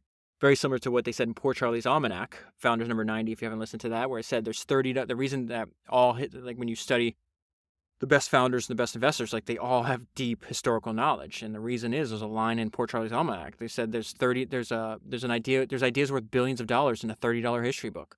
And so this is just fantastic. So he's going to analyze the career and life of Jean-Michel Basquiat, who, if you listen to JC Music, you know who he is because he won't shut up about him. And he's just he's analyzing his work, taking the good ideas, right, and then avoiding the bad. It's exactly what we're doing. Basquiat was from Brooklyn, like me. He started off living in the streets as a graffiti artist. He was hanging around with Madonna before she was famous, and he collaborated with Andy Warhol. He came onto the scene with a crew of graffiti writers, but he didn't want to be boxed in with that movement. So when the graffiti scene died, he didn't die with it. He moved in a white art world, but flooded his art with black images, attitudes, and icons. He wanted to be the most famous artist in the world. So I double underline that section because Jay-Z may not want to be the most famous, but he wants to be the best. He wants to be the best artist in the world. He was hip-hop when hip-hop was still in its cradle. So he's seeing things in Basquiat's art, and he's realizing that same theme that's running through his art is exactly the foundations of this industry that I just jumped into. On the night he died, he was 27. Basquiat had been planning to see a Run DMC show. When people asked him what his art was about, he'd hit them with the same 3 words over and over again: royalty, heroism, and the streets. When he died in 1988, I'm not sure I knew who he was, even though he was a Brooklyn kid like me and he wasn't that much older. And so then he's saying Basquiat wound up getting his wish, but he got it in death. You don't want to get your wish in death. You want it in life. He's probably among the most famous artists in the world. 2 decades after his death, I own a few of his paintings. His technique feels like hip-hop. Another sentence I underlined twice. His technique feels like hip-hop. This is where he's, again, don't think of things literally. The one thing you learn if you study the life of Claude Shannon, the inventor of information theory, is like he looked at everything like a giant abstraction, which is what you and I are trying to do with these books. His technique feels like hip-hop in the way he combined different traditions and techniques to create something new. Okay? He brought together elements of street art and European old masters. He combined painting and writing. He combined icons from Christianity and Santeria and voodoo. And on top of all that mixing and matching, he added his own genius. Bingo, exactly. And this is why you do that, which transformed the work into something completely fresh and original. So you go study the life and career of Steve Jobs, and you see elements that he learned from Edwin Land, which he called his hero. He called Edwin Land a national treasure. You see Edwin Land's ideas in the back of Steve Jobs, like the influence, the veins of influence runs through Steve Jobs' approach to his work. It's not Edwin Land's ideas. It's Edwin Land's ideas mixed in with Steve's own genius, which then transforms Steve's work into something completely fresh and original. And if you want to put a price tag on it, what is it? Multiple $1 trillion market cap. It's insane. Basquiat's work often deals with fame and success, the story of what happens when you actually get the things that you would die for. One Basquiat painting I own is called Charles I. It's about Charlie Parker, the jazz pioneer who died young of a heroin overdose, just like Basquiat. In the corner of the paintings are the words, "Most kings get their head cut off." So why is he telling us this? Why is he bringing it up? Is he just bragging about that he's got really expensive art on his walls? No. This is the important part. And the reason I collect maxims and song lyrics and short form videos. I read, so he's talking about looking at that, walking in the corner in his house and seeing that painting on the wall. Most kings get their heads cut off. It's the reason why I have Ernest Shackleton on my lock screen on my phone. Why? Because I see Shackleton covered in snow, looking like death. And I'm immediately reminded of his motto, "By endurance we conquer." So when I look at my phone, I see, oh, you're going to give up, David? You're really going to do that? No, you're not going to conquer anything. By endurance. Get used to taking pain. And then when you open my phone, it's a screenshot from The Last Dance, the biography of Michael Jordan. A guy that was totally focused on one thing and one thing only. So we see this is very common for people to have these little reminders set around their house. Same reason I leave the book, The Tao of Charlie Munger out, The Bed of Procrustes, Autobiography of a Restless Mind. These are just like little books that I leave in place in my house. So I just pick up. They're books of maxims and aphorisms. It's not to sit there and read for 15 minutes. Pick one up for 2 minutes, read an aphorism, a maxim, turn to a random page, and it's going to prompt your thinking, right? It's going to remind you of things, just like Jay-Z's sitting in his big, beautiful house looking at this Basquiat painting, and he's saying, most kings get their heads cut off. This is what Jay-Z says. I read it as a statement about what happens when you achieve a certain position. People want to take your head, your crown, your title. They want to emasculate you, and you resist it until one day your albums aren't moving and the shows aren't filling up, and it seems like the game might have moved on without you. And this is the problem. You do exactly what you shouldn't. Then you start to change, and you do whatever you need to get back into that spotlight. And that is when you're the walking dead. So in that margin of that paragraph, I wrote Steve Jobs avoided that. Look at the weird, crazy arc of Steve Jobs' life. There were many times it's like, no, Steve, why you? They said something about he was trying to build really nice, expensive Apple computers when everybody was just buying. The market had shifted and everybody was buying cheap PCs. And there's a line in that book in Steve Jobs by Andreessen. It says Apple's problem is that they still believe the way to grow is serving caviar in a world that seems pretty content with cheese and crackers. I'm not here to serve you cheese and crackers, Steve Jobs said. I'm building insanely great products because that's what I feel I should do. And if I start to change and just build an undifferentiated commodity PC like everybody else is doing, then Apple never returns. He looked at Apple's, and this is at this period that line comes from when this is the late 90s when Steve Jobs comes back to Apple, and he looks at the product lineup. He's like, this lineup sucks. There's too much stuff. All of it sucks. Let's get rid of it all, and we're going to build 4 products, and there's going to be 4 badass, insanely great products. And we're going to stake our claim, and we're going to rebuild our company on the quality of our fucking products. And that That line of thinking becomes the foundation for the greatest corporate turnaround the world has ever seen. Not sticking your finger up in the air and like, hey, what way is the wind blowing? Oh, you don't like what I'm doing? Let me change. Let me do whatever I need to do, get it back in the spotlight. No, I'm going to build the best products, and that's going to direct the spotlight. I'm not going to just copy you and go down this crappy path. That reminds me of this fantastic anecdote that's in John. I said it again. I did a whole podcast on it. Johnny, his name is Johnny. Johnny Ive's biography. It's Johnny Ive, the genius behind Apple's greatest products. And so at the time, the market demand saying, everybody, all the undifferentiated PC makers were building these things called netbooks, and they go from being like nothing to the laptop market to like 20% of the laptop market. And when they were talking, I was like, should we build a netbook? Steve Jobs just nailed it. And you only know this by being authentic to yourself. And he says, even though they were 20% of the market, Apple never seriously considered making one. And Steve said, netbooks aren't better than anything. Steve Jobs said at the time, they're just cheap laptops. And so he's like, no, I'm not building it because they're not better. They don't do anything better than any other product. Like they're just popular because people are mass producing them and buying them. And so instead of dedicating time to build a netbook, you know what Steve directed Apple's resources at building instead? The iPad. That is why what Jay-Z is describing to us is so important. So back to this paragraph. Nearly every rapper who made it big has had to deal with getting one of his heads chopped off. The stories you hear can really make it seem like success can be a curse. And so what Jay's describing us is this is what Jay has had to successfully navigate his way through. The stories you hear can really make it seem like success can be a curse. Rappers who have been dangled over balconies for their publishing money. That's a true story, by the way.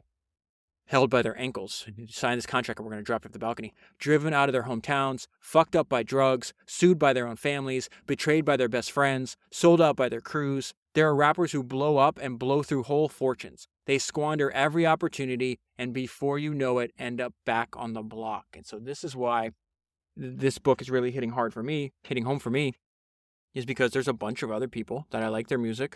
At the same time I discovered Jay-Z's music 20 years ago. And let's say there was 20 of them. How many of them are still surviving to this day? How many of them did not successfully navigate through that labyrinth of what Jay-Z just described to us? It's a handful. And let's put that number. There's been thousands of people that have made a hit song. How many of them are still doing it decade after decade after decade?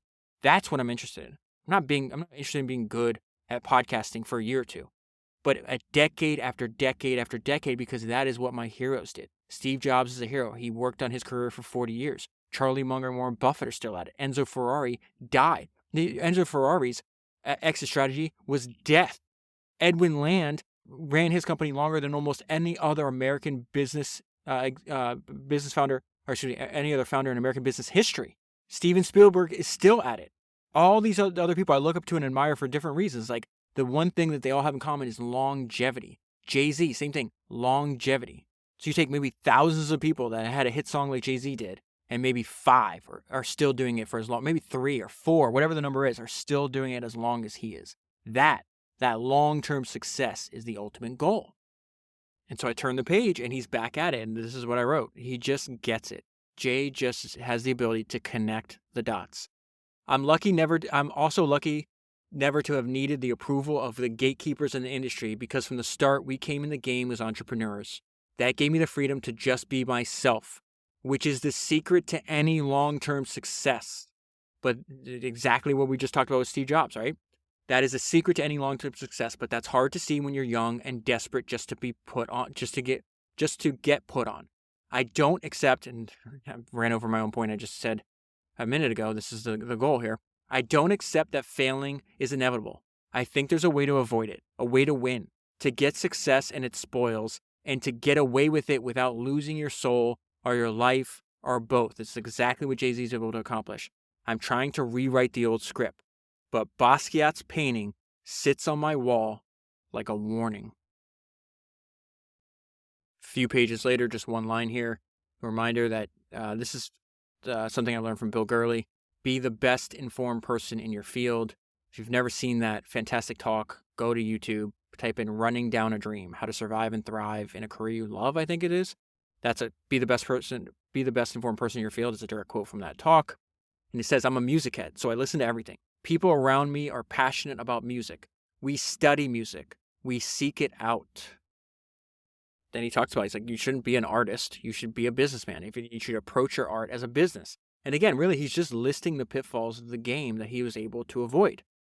And so this idea, it's funny because everybody's like, they describe like this the emergence of what they call, quote unquote, the creator economy.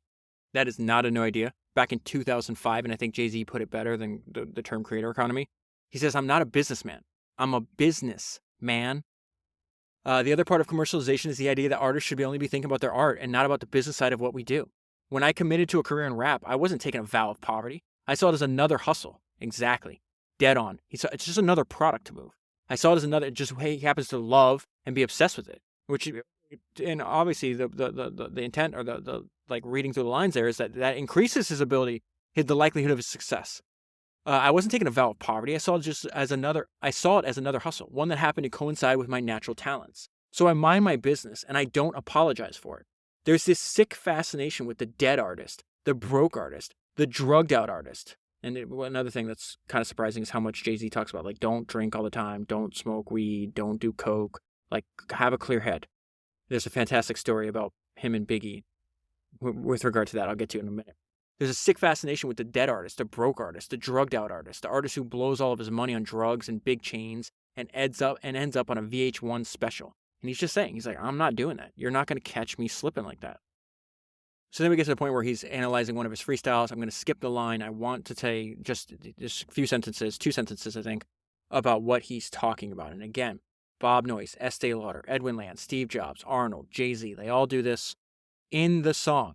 I keep talking about seeing it all before, and it's true. Not that I was prophetic, but I have always used visualization the way athletes do, to conjure reality. The mind is a powerful place, and what you feed it can affect you in powerful ways. And so I think for a lot of people, they think, oh, this is weird, that's like willy foo-foo stuff. Well, I see it all the time. I don't know what to tell you. I remember I was having coffee with a listener of the podcast, Seth. He's a founder and investor, and he's around the same age, and we both arrived at the same conclusion when we were having this conversation. And we talked about, like when you're younger, you're kind of like, I think we both had like a more analytical bent, and realize the more life experience you have, and you also see in this book over and over again, the more you're like, wait, intuition, just because we don't understand it doesn't mean it's not powerful. And there's some kind of evolutionary benefit to listening to your gut, whatever you want to call it, intuition, gut, your mind, it doesn't, inner monologue, whatever word you happen to put on it. But before, I completely discounted anything that was like humans scoring the abstract. Well, I was one of those people that score in the abstract before I understand how valuable that is. There's something about having this positive mental attitude, having a belief in yourself. Like, even if you're walking out into the unknown, you think that you have a good product, you think you have some traction on your business, but you have to believe that you are going to succeed. You have to see it in your mind and brainwash yourself. And I'm kind of doing the same thing when I'm reading this book. It's like, it's impossible. Like, it is absolutely impossible to read biography after biography of people believing in themselves when they had no reason to believe in themselves, and using that as fuel to fuel their dreams, and not have a profound sense of belief in your own ability and what you're doing. That's not something you can put in a spreadsheet, but it's very real and it's very valuable. Like, listen to yourself, like your heart, your soul, your intuition, your gut, whatever it is. It's the same thing that Jay-Z's saying there. I always use visualization the way athletes do, to conjure reality. Okay, so now we get to, like I said, there's tons of fantastic stories in the book. This is on having dinner with Michael Jordan.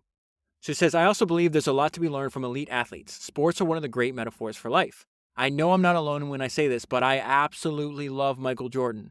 His career was a perfectly composed story about will. I went to his restaurant at his invitation to have dinner with him. And so he's like, this was just fantastic. I got to be a freaking, just an absolute fan, and I got to pepper him with any question I wanted to. So he says, I found out how much Jordan loves Hakeem Olajuwon. He pointed out that Olajuwon was a leader in steals, which is rare in his center, because he played center, which is rare in the center position. I asked him to name his 5 favorite centers, the best games he ever played, which championships meant the most to him. I got to be an unabashed fan. It was an absolute dream conversation for me.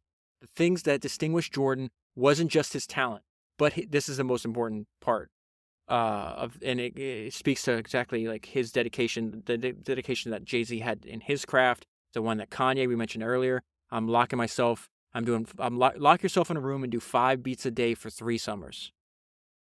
I deserve to do these numbers. The thing that distinguished Jordan wasn't just his talent, but his discipline, his laser-like commitment to excellence. That's something I always respect, especially in people who have great natural talents already. And so he's like, Jordan, that same approach that Jordan uses, I've seen it in other people. It's the through line through excellence. My earliest mentors in rap taught me that making music is work. Whether it was Jazz locking himself in a room working on different flows, or Big Daddy Kane taking the time to meticulously put together a stage show. There's unquestionably magic involved in great music, songwriting, and performances, like those nights when a star athlete is totally in the zone and can't miss. But there's also work. Without the work, the magic won't come. There are 100 Harold Miners for every one Michael Jordan. So what it means is there's plenty of people with talent. That's not enough. You got to combine discipline and laser-like commitment to excellence with your talent, and that becomes your end. What I guess in like the startup world you hear is like they're looking for. They describe this phenomenon, this like Jordan-esque phenomenon, as N of 1 founders. So that's the way to think about it. It's like when you hear that, you think, oh, they're looking for the next Michael Jordan. And so Jay-Z talks about this because he also not just rap, but he signs other rappers. When it comes to signing up new talent, that is what I'm looking for. Not just someone who has skill, but someone who's built for this life. Someone who has the work ethic, the drive. The gift that Jordan had wasn't just that he was willing to do the work, but he loved doing it because he could feel himself getting stronger and ready for anything. That is the kind of consistency that you can get only by adding dead serious discipline to whatever talent you have. And so one of these people that Jay-Z saw that in is he winds up signing this rapper who's one of my favorite rappers, like of the new school rappers, named J. Cole. And there was an interview Jay-Z was doing to promote his album. I think this was back in like 2013, 2014. He was releasing Magna Carta Holy Grail, that album. And he talked about the fact that him and J. Cole have albums coming out at the same time. And he talks about the mentality that you should have. And he says, I know for a fact J. Cole thinks his album is better than mine. And the next line is this punchline. And he's supposed to. He is supposed to feel that way. That doesn't mean he's respectful to me. He learns a lot from me, just like I learn from. And he says in the interviews, like, I'm studying Rakim, Big Daddy Kane, but I'm also competing with them. He's like, you respect the people that came for you, but you're competing with them. You're supposed to. I know for a fact J. Cole thinks his album is better than mine. He's supposed to. You're supposed to feel that way. That is not something that people that don't have founder mentality they can't wrap their mind around them. So later on, he says something that's just a fantastic line, a fantastic point. He talks about later on he becomes like a business partner in this restaurant with like Bono and Bill Clinton, and he's like, I didn't really like the laws Bill Clinton passed. He was detrimental to people like that look like me and everything else. But he talks about like meeting them and like becoming friends with them, and he says, but I'm not exactly, and this is his great point, but I'm not exactly the same person I was in 1992 either. Everyone needs a chance to evolve. 2 great ideas on this page a little later on. When you step outside of school and you have to teach yourself about life, you develop a different relationship to information. I've never been a purely linear thinker. You can see it in my rhymes. My mind is always jumping around, restless, making connections, mixing and matching ideas, rather than marching in a straight line. Purely linear thinking will rarely get you from the projects to being a billionaire. So that's obviously a good idea.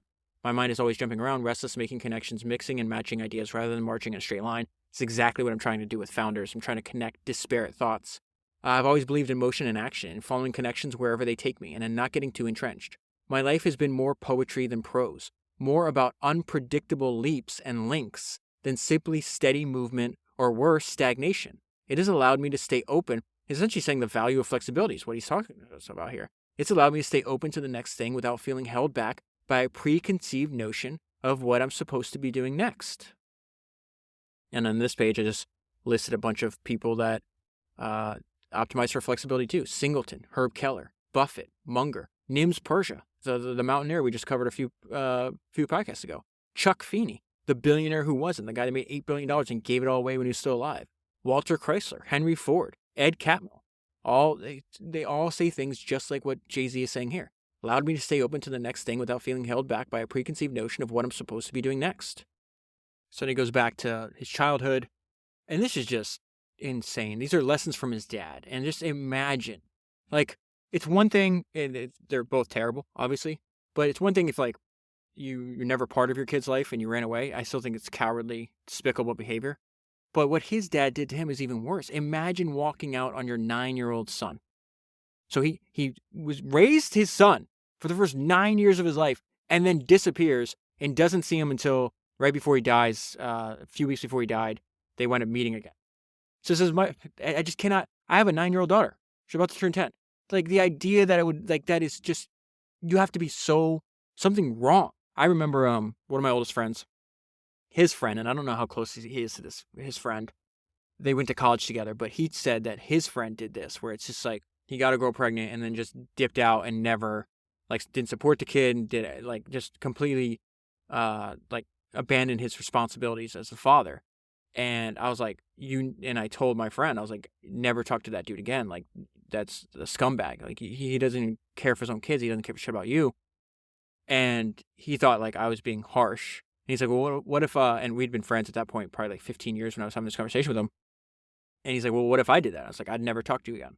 Like, this is despicable behavior. Like, you're destroyed. Like, kids don't deserve that. You're the adult. You're the one that, like, had the responsibility. You're the one that had the sex. You're the one that did you're the one that helped make that baby. Like, you take it. It doesn't mean you have to be with the mom, obviously, and everything else, but, like, you have to support your kid. And so Jay-Z talks a lot about that, not only in his lyrics, but in the book about his generation really did their best to flip. Because he's like, it was extremely common that our mothers would raise us. The dads were never around. And so we try to take that curse, that generational curse, and fix it. And be like, yo, if you do this, you're a sucker. That's the way he puts it. My father was crazy for detail. I get that from him. Even though we didn't live together after I was 9, there are some things he instilled in me early that I never lost. There was nothing he missed about a person. He was really good about taking it all in, taking in all the nonverbal clues people give you to their character, how to listen to the matrix of a conversation, to what a person doesn't say. For my pops, it was just as important to take in places as people. He wanted me to know my own neighborhood inside and out. When I was walking with him, he'd always walk real fast. He said he did that because if someone's following you, they'll lose you. And he expected not only for you to keep up with him, but to remember the details of the things I was passing. He was teaching me to be confident and aware of my surroundings. There's no better survival skill that you could teach a boy in the ghetto. And he did it by showing me. And so then he talks about the fact that his dad left and that hip hop took this as like, hey, we got to change this. The hip hop generation never gets credit for this, but those songs changed things in the hood. They were political commentary, but they weren't based on theory or books. They were based on reality, on close observation of the world we grew up in. The songs weren't moralistic, but they created a stigma around certain kinds of behavior just by describing them truthfully and with clarity. One of the things we corrected was the absent father karma our father's generation created. We made it, and Jay-Z puts it very eloquently, more eloquently than I could put it. And he says, we made it some real bitch shit to bounce on your kids. We as a generation made it shameful to not be there for your kid. So then he goes back to the burden of growing up poor and how you never, and I've seen this what he's about to describe to us, I've seen this in a lot of the books that we read as well. The burden of poverty isn't just that you don't always have the things you need. It's the feeling of being embarrassed every day of your life and that you would do anything to lift that burden. I remember coming back home from doing work, so selling drugs, out of state, with my boys in a caravan of Lexuses that we parked right in the middle of Marcy. I ran up to my mom's apartment to get something and looked out at the window and saw those 3 new Lexuses gleaming in the sun, and I thought, man, we're doing it. In retrospect, yeah, that was kind of ignorant. But at the time, I could just feel that stink and shame of being broke lifting off of me, and it felt beautiful. The sad shit is that you never really shake it all the way off, no matter how much money you get. And so all the way back, I think it's like Founders 115 maybe, or 116 actually, and it's Samuel Bronfman, who grew up extremely poor in Canada and winds up building the gigantic Seagram's business that like produced generational wealth. He's one of the first examples of this topic you and I have talked about a few times, which is the generational inflection point, where you have an entire family, history of a family steeped in poverty, and you have the one, like Neo, like the Matrix, like you have the one person that's going to change, the generational inflection point that changes the trajectory of the future generations forever. Sam Bronfman is that one in his family, and it's certainly the role I'm trying to play in my family. And it says Sam recorded recorded little of his childhood except to reiterate how painfully he experienced the poverty in which his family lived. He worried that his parents might fail to make their payments on the family home. Sam later recalled the shame of appearing before his classmates in torn clothes, a humiliation he recounted to his own children the rest of his life. His daughter in the book talks about they're living in a giant mansion, and he'd bring up the fact that he would have to go to school, be around his peers in torn clothes, and he would shiver. Literally, many decades later, shiver at that thought. And what did Jay-Z just say? The sad shit is that you never really shake it all the way off, no matter how much money you get. It's the exact same idea. So Jay-Z talks about the value of mentorship. Really think about this. The mentorship you either get in books or in person is just a way to speed up time, right? It accelerates the learning curve because you can learn from their experiences. You don't have to put in the 15 years that they put in. So Lear Cohen, who I consider my mentor, once told me something that he was told by a rabbi about the 8 degrees of giving in Judaism. So I didn't know where this came from, but I've heard Jay-Z rap about this before. The 7th degree is giving anonymously. So you don't know who you're giving to, and the person on the receiving end doesn't know who gave. The value of that is that the person receiving doesn't have to feel some kind of obligation to the giver, and the person giving isn't doing it with an ulterior motive. The highest level of giving, the 8th, is giving in a way that makes the receiver self-sufficient. So now we get to the point where he describes this as literally crossing over from one life to another. From going from I'm a full-time drug dealer to I'm a full-time rapper. All of these threads came together at a pivotal moment in me. The moment when I fully crossed over from one life to another. I was sitting across the table from Ruben Rodriguez, who was a music business vet wearing the uniform. Double-breasted silk suit, pinky ring, tie.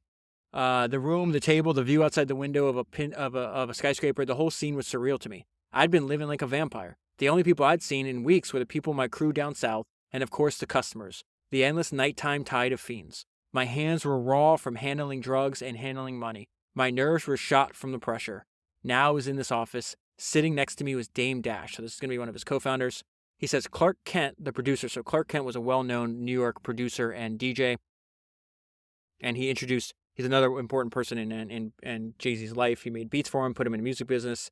He says, and he introduced him to a bunch of people.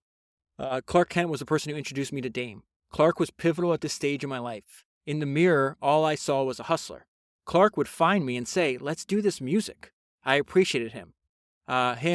Clark Kent, Ty, Beehive, all these other people, they would encourage me. But I was also skeptical about the business that I was so skeptical about the business that I would get annoyed at them. Beehive, which is his cousin, used to really come down hard on me. He was real honest and direct and told me straight up he thought I was throwing my life away.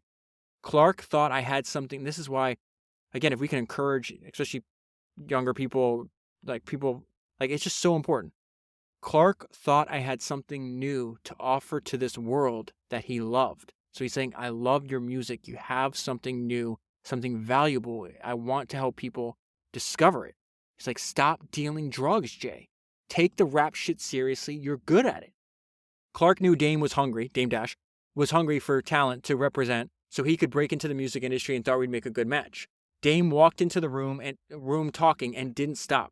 He was a Harlem dude through and through. Flashy, loud, and animated. He projected bulletproof confidence. That is important. He projected bulletproof confidence. And this is advice. I talked to a founder the other day, and this topic came up where it's just like, he knows his stuff. He's got a good product that's valuable, but he's just like, I don't have the confidence. It's like, doesn't matter. Act like you do. Act like you do until you actually do. That's not even me. That's not advice for me. That's the advice Nolan Bushnell gave to a 19-year-old Steve Jobs that Steve Jobs ran with. Nolan said only the arrogant are self-confident enough to press their creative ideas on others. Steve believed he was always right and was willing to push harder and longer than other people who might have had equally good ideas but who caved under pressure. Dame Dash projected bulletproof confidence. If you're not like this, act like you are. Who cares? Just act like you are. So he goes more into the early days of them trying to hustle and just trying to essentially bootstrap is what they're doing. They're trying to bootstrap a record label. And again, this a note out for myself on many times in this book, a lot can change in a lifetime, from 5 dudes in an SUV and sharing hotel rooms to a billionaire. Every time Dame left these meetings, he'd get so heated. He couldn't believe that they didn't get me. But I wasn't surprised. I expected nothing from the industry. I just tried to shrug it off and I'd get back to my real life. Dame was getting frustrated trying to keep up with me, so he put together a makeshift tour to keep me focused on music. Sometimes Dame and his group and I would just pile into a Pathfinder, a Toyota Pathfinder, or Nissan Pathfinder, sorry, and do shows up and down the East Coast. I was being a team player. I piled in the truck, stayed in the double rooms with the rest of them. In some ways, these were like my college days. Taking road trips. Jay-Z didn't even graduate high school, if I'm mistaken. In some ways, these were like my college days. Taking road trips, bunked up with friends, learning my profession, except that I still had a full-time job selling drugs. And so he's talking about like not trying to hide who he was, essentially on being human. This is one of the things that make rap at its best. It's so human. It doesn't force you to pretend to be only one thing or another, to be a saint or a sinner. It recognizes that you can be true to yourself and still have unexpected dimensions and opposing ideas. Having a devil on one shoulder, and an angel on the other is the most common thing in the world. The real bullshit is when you act like you don't have contradictions inside. That you don't have contradictions inside you. That you're so dull and unimaginative that your mind never changes or wanders into strange, unexpected places. And so now he's fast forward into his career a little bit, and the note like myself that I've left on a lot of these books is, how bad do you want it? There's all these examples in the book. I'll just give you one that pops in my mind because I just talked about it. Sam Bronfman, the generational inflection point, the one that made generational wealth and ended his family's curse of poverty. At the time he's growing up in Canada, it's extremely cold. They're learning, hey, we're going to sell liquor. You have to, at the time they had like all these weird prohibition laws and things like that. And so one way to get around that is you buy an existing hotel that's like grandfathered in, that's exempt from this law that allows you to sell liquor. He hears about a hotel that is for sale. There's another guy in the same town that he lives in that also wants to bid on this hotel. Turns out the owner of the hotel is in the middle of nowhere, like the middle of like icy tundra somewhere out in Canada hunting. And so you have Sam who wants the hotel to make an offer on a hotel. You have Sam's competitor that wants to make an offer on a hotel. They found out the guy's not going to be back for a few weeks. The other guy's like, okay, I'll just wait. Sam's like, all right, where's the guy at? He's in this remote, Yukon territory or wherever it is. How do I get there? Oh, I have to rent a dog sled, and I have to sled in the ice and the freezing cold for 6 days, and I can't bring food, so we have to hunt and kill our food on the way just to get to this guy's remote location. Yeah, I'll do that. Does that for 6 days in unbearable pain and struggle, gets to the guy's camp, and you already know the end of the story, don't you? Who is going to get the deal? Not the guy sitting on his ass back by the fire waiting for this guy. The guy that went through it. So Sam Bronfman winds up meeting the guy, negotiating the deal in the camp spot, and getting the hotel before that other guy sitting with his feet up even knew what hit him. And so the way to summarize is that, how bad do you want it? Because there's extreme levels of drive and pain tolerance in the history of entrepreneurship. Okay, so this isn't necessarily painful, but Jay-Z's not also one to take no for an answer. He's going to describe how he gets the clearance for what becomes his biggest hit. So he did this song called Hard Knock Life. This is on his third album, if I'm not mistaken. It is before Hard Knock Life, Jay-Z's critically acclaimed, not selling many records. After, he sells 5 million records, and he completely changes the trajectory of his entire career. And so they have to get clearance from that movie, like Little Annie. I forgot the little the little redheaded girl. I forgot her, Orphan Annie or whatever her name is. To use the song from Annie, we had to get clearance from the copyright holder. I wasn't surprised when the company that owned the rights sent our lawyers a letter turning us down. Lord knows what they thought I was going to rap over that track. But I felt like the chorus of that song perfectly captured what little kids in the ghetto felt every day. Instead of kisses, we get kicked. So that's the hook, right? So I decided to write the company a letter myself after being rejected. I made up this story about how when I was a 7th grader in the ghetto, our teacher held an essay contest, and the 3 best papers won the writers a trip to the city to see Annie on Broadway. That was a lie. I wrote that as kids in Brooklyn, we hardly ever came into the city. That was true. I wrote that from that moment on, or from the moment the curtain came up, I felt like I understood her story.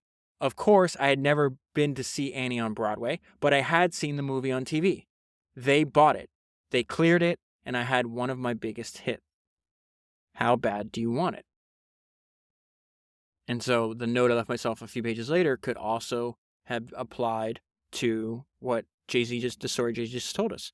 When somebody puts up a wall in front of you, what do? You put up a wall in front of Jay-Z, Sam Bronfman, all these other people, they're knocking the wall down, they're tunneling under the wall, they're jumping over the wall. But that wall is not going to stop them. After every label in the industry turned us down, and I do mean every label in town, Dame, Biggs, and I's decided, fuck it. Why be workers anyway? Being a recording artist on a major label is the most contractually exploitative relationship you can have in America, and it's illegal. All three of us had read Hitman, which is this book, which was the industry Bible, and we knew what kind of gangsters had established record companies. So in 1994, Dame, Biggs, and I pooled our resources to form Rockefeller Records. Obviously, an homage to some degree of John D. Rockefeller. The name was aspirational and confrontational. The first record we made was called I Can't Get With That. We made in Clark Kent's basement studio, and we shot the video for $5,000. We pressed up our own vinyl, and we made champagne baskets and sent them to DJs. So he's just saying, he's like doing things that don't scale, which is the Paul Graham advice to startup founders. He's starting a business, and he just knows how to hustle. He's like, we don't have endless amount of money, so we got to be resourceful here. So like, we're just do things on the low. We'll do things ourselves as much as we can, and we're gonna push this and get the momentum of our label going. And so he says, we didn't know the business yet, but we knew how to hustle. We did more than talk about it. We wrote it down. The key thing is we wrote it down. This is exactly what Arnold Schwarzenegger says. He's like, you got to have a goal, you got to write it down, and you got to think about it. That's the only thing you think about. And so Jay-Z says the key thing is we wrote it down, which is as important as visualization and realizing success. How many times is he going to talk about visualization, seeing in your mind before you seeing it in person? Over and over again. Back then, we'd go to record stores who still sold singles on consignment. This is wild. We would drop the single off and come back every couple of days to collect half the proceeds of what had been sold. We'd show up and we'd collect $150. I was right there in the stores, politicking with the retailers and personally building relationships with DJs. It was do or die. So they own all the records. The only thing they don't have is distribution. So they have to, then distribution usually takes like a 20% fee. In some of the videos I saved on my phone from Jay-Z, he's like 26 years old talking. He's like, yeah, own everything. I wrote down what he says. Hold on. He says, I want full control over this is him, and he's like 26 at the time.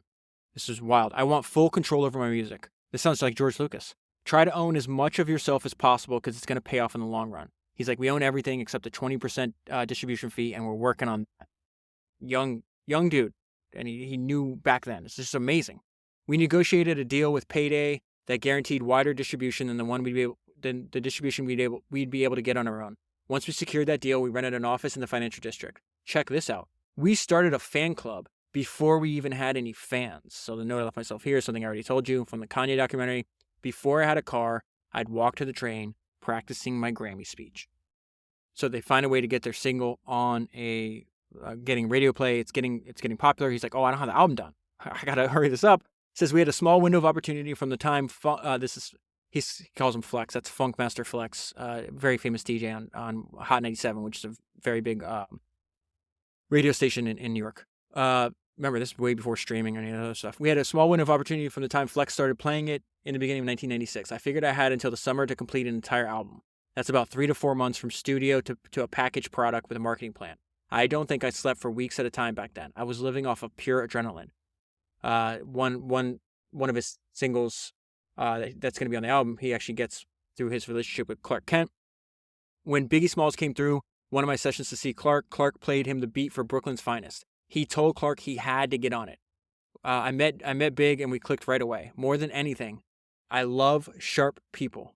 Men or women, nothing makes me like someone more than intelligent.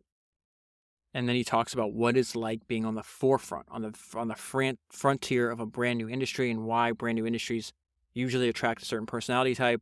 Rap started off so lawless, not giving a fuck about any rules or limits. It was like a new frontier. We knew we were opening up new territory, even if we left behind a whole country or sometimes our own family. We struck oil. And so then this is when he gets into a fantastic big story, and really just a powerful lesson. So he says, I hadn't been on vacation since I gotten serious about music, so I was happy to go to Miami to shoot the video for the song he's got with this other rapper named Foxy Brown.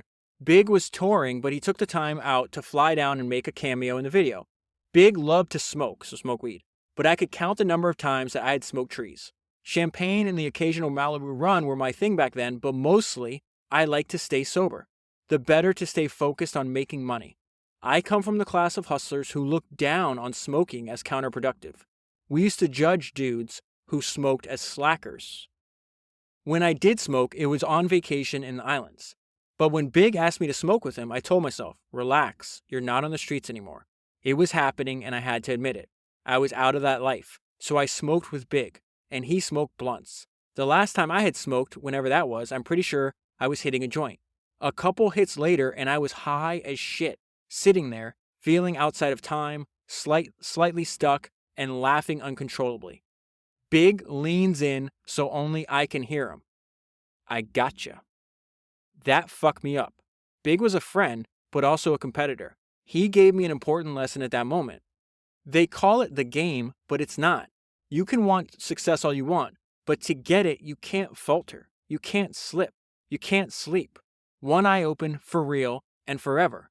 Big's joke was such a small thing, but I was like, fuck that. The director was setting up shots and all that, and I went to my room and I sobered up before I came downstairs. When I came down, Big was laughing. His laughter was a beautiful thing, even when the joke was on me. This time, I leaned in close to him. Never again, my dude. And so that might be surprising because maybe he mentions in his music smoking or drinking. I mean, he sells alcohol for God's sake, right? But it's really interesting. Like, again, actions express priority, which might be my all-time favorite maxim. Like, what you do is what is actually important to you, not what you think in your mind or what you say. And it's interesting, like, he might rap about smoking a blunt or drinking or whatever, but he's telling us, he's like, no, I actually don't like smoking that much and I don't like drinking that much. Like, I try to stay a clear mind. He talks about that too, is like, especially in hip-hop in the 90s, they glorified, like, going to the club. That was really big. They would hang out. And so he tells a story in the book where he would show up to do a performance. He'd get on stage at a club, do a couple songs, and then people think, oh, Jay-Z's here. And in many cases, you'd even be like paid by the club to show up because it's like, oh, Jay-Z's here, so those more people come, more alcohol, they sell them, et cetera, et cetera. But he's like, what I would do is, like, I'd get on stage, I'd rip it for 10 minutes, and then I'd leave. I'd get in my car and I'd go home, I'd go back to work or whatever. He's like, I'm not hanging out in the club. I'm not wasting time like that. So here we go. Jay-Z talking again about studying and learning from the greats that came before him. Slick Rick was the wittiest shit out back then. He could make the rawest rhymes sound like masterpiece theater, and he had the kind of style that hustlers aspired to. His songs were energetic and hilarious. Like all great comics, he knew how to hide deeper emotion between his punchlines. He kept it clean and honest and respected his listeners enough not to manipulate them. Slick Rick taught me that not only can rap be emotionally expressive, it can express those feelings that you can't really name, which was important for me and a lot of kids like me who couldn't always find the language to make sense of our feelings. Then he talks about another guy that he was studying, which is Scarface. And so he said, Scarface is one of my favorite rappers and maybe the first truly great lyricist to come out of the South. He's known as a rapper's rapper, and it's true. He gets respect across the board, and his influence is enormous. His music is an extended autobiography. Scarface always feels like he's rapping right in your ear, like the guy next to like the guy on the next bar stool unburdening himself of a story that keeps him up at nights, or a nightmare that comes back to him all day.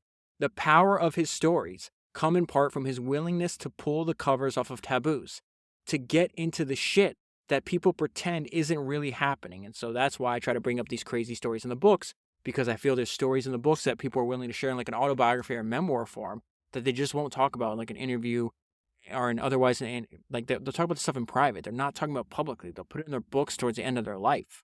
And so that line really hit me. His willingness to pull the covers off taboo to get into shit that people pretend isn't really happening.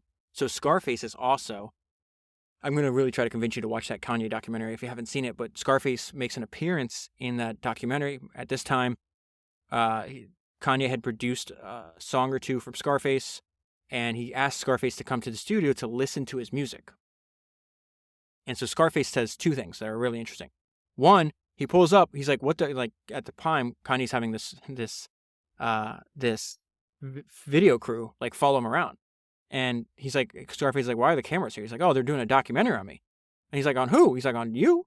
And, Kanye's barely known. You might know him as like a supplier in an industry, right? Just because he's making beats for people.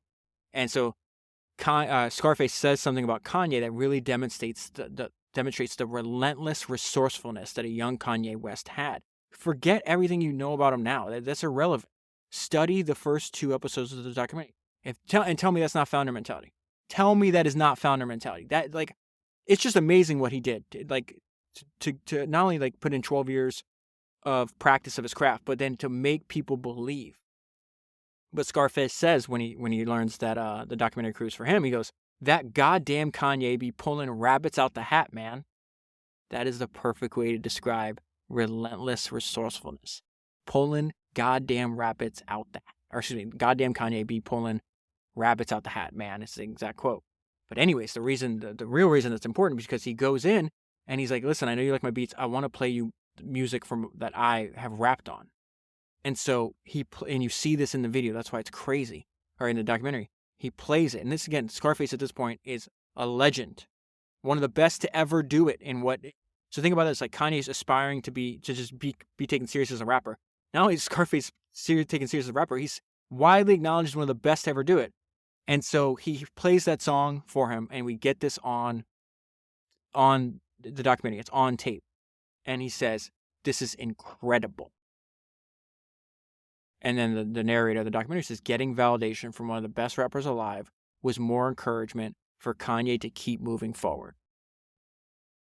It is so important to encourage the next generation as much as you possibly can. This is a tale as old as time. Go back to Henry Ford. He's like, this is weird, man. All the cars at the time, they're either steam or they're electric cars. I'm really thinking that the internal combustion engine is like it's self-contained. We can fuel it, it can go farther, it's more reliable, etc., etc. He winds up meeting his hero, right? He didn't know him at the time. They wound up being really good friends, but at this time they weren't. He meets Thomas Edison. And he gets to explain his idea to Thomas Edison, and 7 words from Thomas Edison change the trajectory of Henry Ford's life. You have the thing. Keep at it. And it says, with encouragement from the man who Ford regarded as the greatest inventive genius in the world ringing in his ears, Ford returned home with the conviction that he should persevere.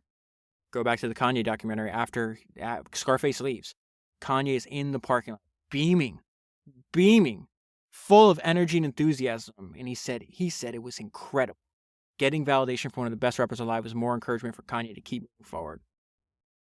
So he goes back to studying them. Rick and Scarface share the ability to get under your skin by dredging up all kinds of emotions that young men don't normally talk about with each other. Regret, longing, fear, and even self-reproach.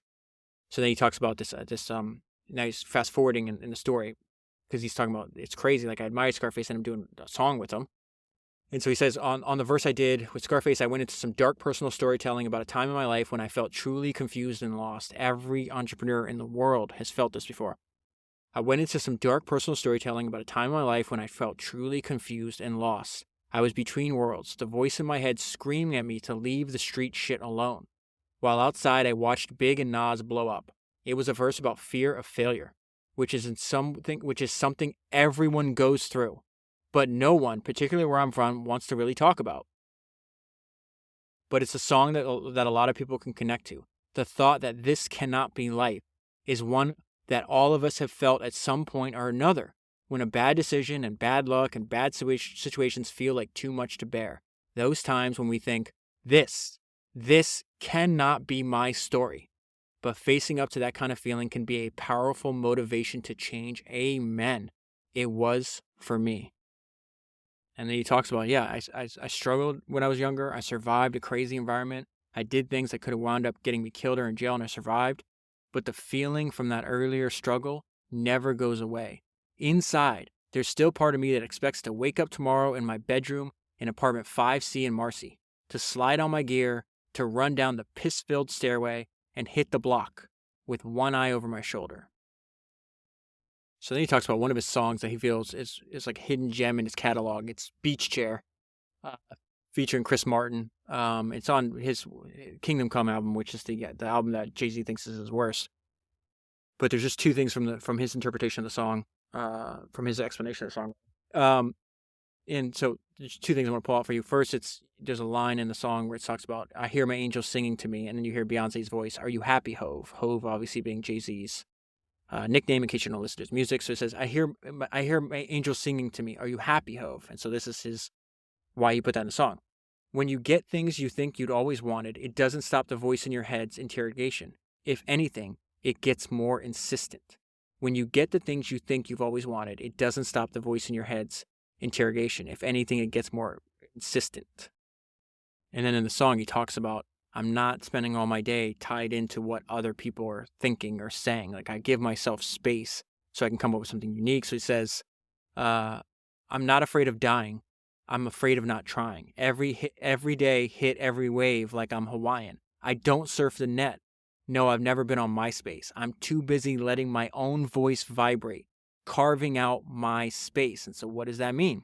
Give your brain space to think. Just like Henry Singleton did this. He sat alone in his corner office with his Apple II computer, and that office produced a cornucopia of ideas. Jay-Z says, it's always been most important for me to figure out my space, rather than to check out what everyone else is up to minute by minute. And this hit me so hard. Technology is making it easier to connect to other people, but maybe harder to keep connected to yourself. And that's essential, being connected to yourself, that is, for any artist, I think. And I've heard this song over and over again, and now that I read his interpretation of it, it's just like when I say, like, I start reading the biography of entrepreneurs, and you realize how much of their life went into what they do. Like, you appreciate an Apple product more if you know Steve Jobs' story. Like, you'll appreciate Trader Joe's more if you know Joe Colombo's story. Like, it's the same thing. And this song, I've heard it 1,000 times. Still didn't understand it as much as I should have. And really and the fact that he doesn't write this down is just insane talent. So he is speaking, this is still the same song. He's speaking to his unborn child, and this is before he was a parent. And so he says, this song is like a Hallmark card until you reach here. So he's speaking to his unborn child, okay? His unborn daughter. This song is like a Hallmark card until you reach here.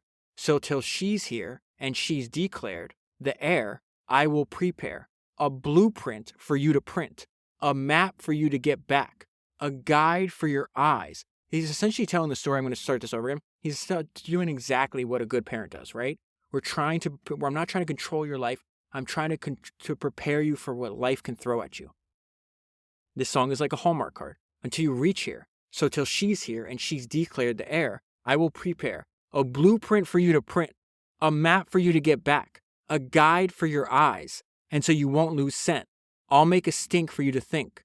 I ink these verses full of prose so you won't get conned out of 2 cents. My last will and testament I leave my heir, my share of Rockefeller records and a shiny new beach chair. And so his interpretation of that is, I'm still trying to give this unborn child something more than just money, a blueprint for life, a map, a guide, a scent to follow. And I really do believe that is why, how many autobiographies of 80 and 90-year-old entrepreneurs have you and I studied on this podcast? They know, like, I got a couple more years, man. Maybe I got a couple more months. And they just sit there and they write all their best nuggets of wisdom. And they're trying to give us something to follow, a blueprint, a map, a guide, a scent to follow. And then I'll close with what Jay-Z says about the power of language and storytelling. What he's about to describe here is the same. I feel the same way with these books. And I think that's why biographies hit so hard when you read them. Whether it's in a movie or a television show or whatever, the best characters get inside of us. We care about them. We love them. And we start to see ourselves in them. And in a crazy way, we become them. And that is where I'll leave it. I absolutely loved reading this book. If you are a Jay-Z fan, no brainer. Don't make the same mistake I did and not read it. Even if you're not a fan of his music or you don't know much about it, there's still just a ton of lessons, I think, from hearing his story that can be applied to your life. So if you want to get the full story, read the book. I'll leave a link in the show notes. If you buy the book using that link, you'll be supporting the podcast at the same time. That is 238 books down, 1,000 to go. And I'll talk to you again soon.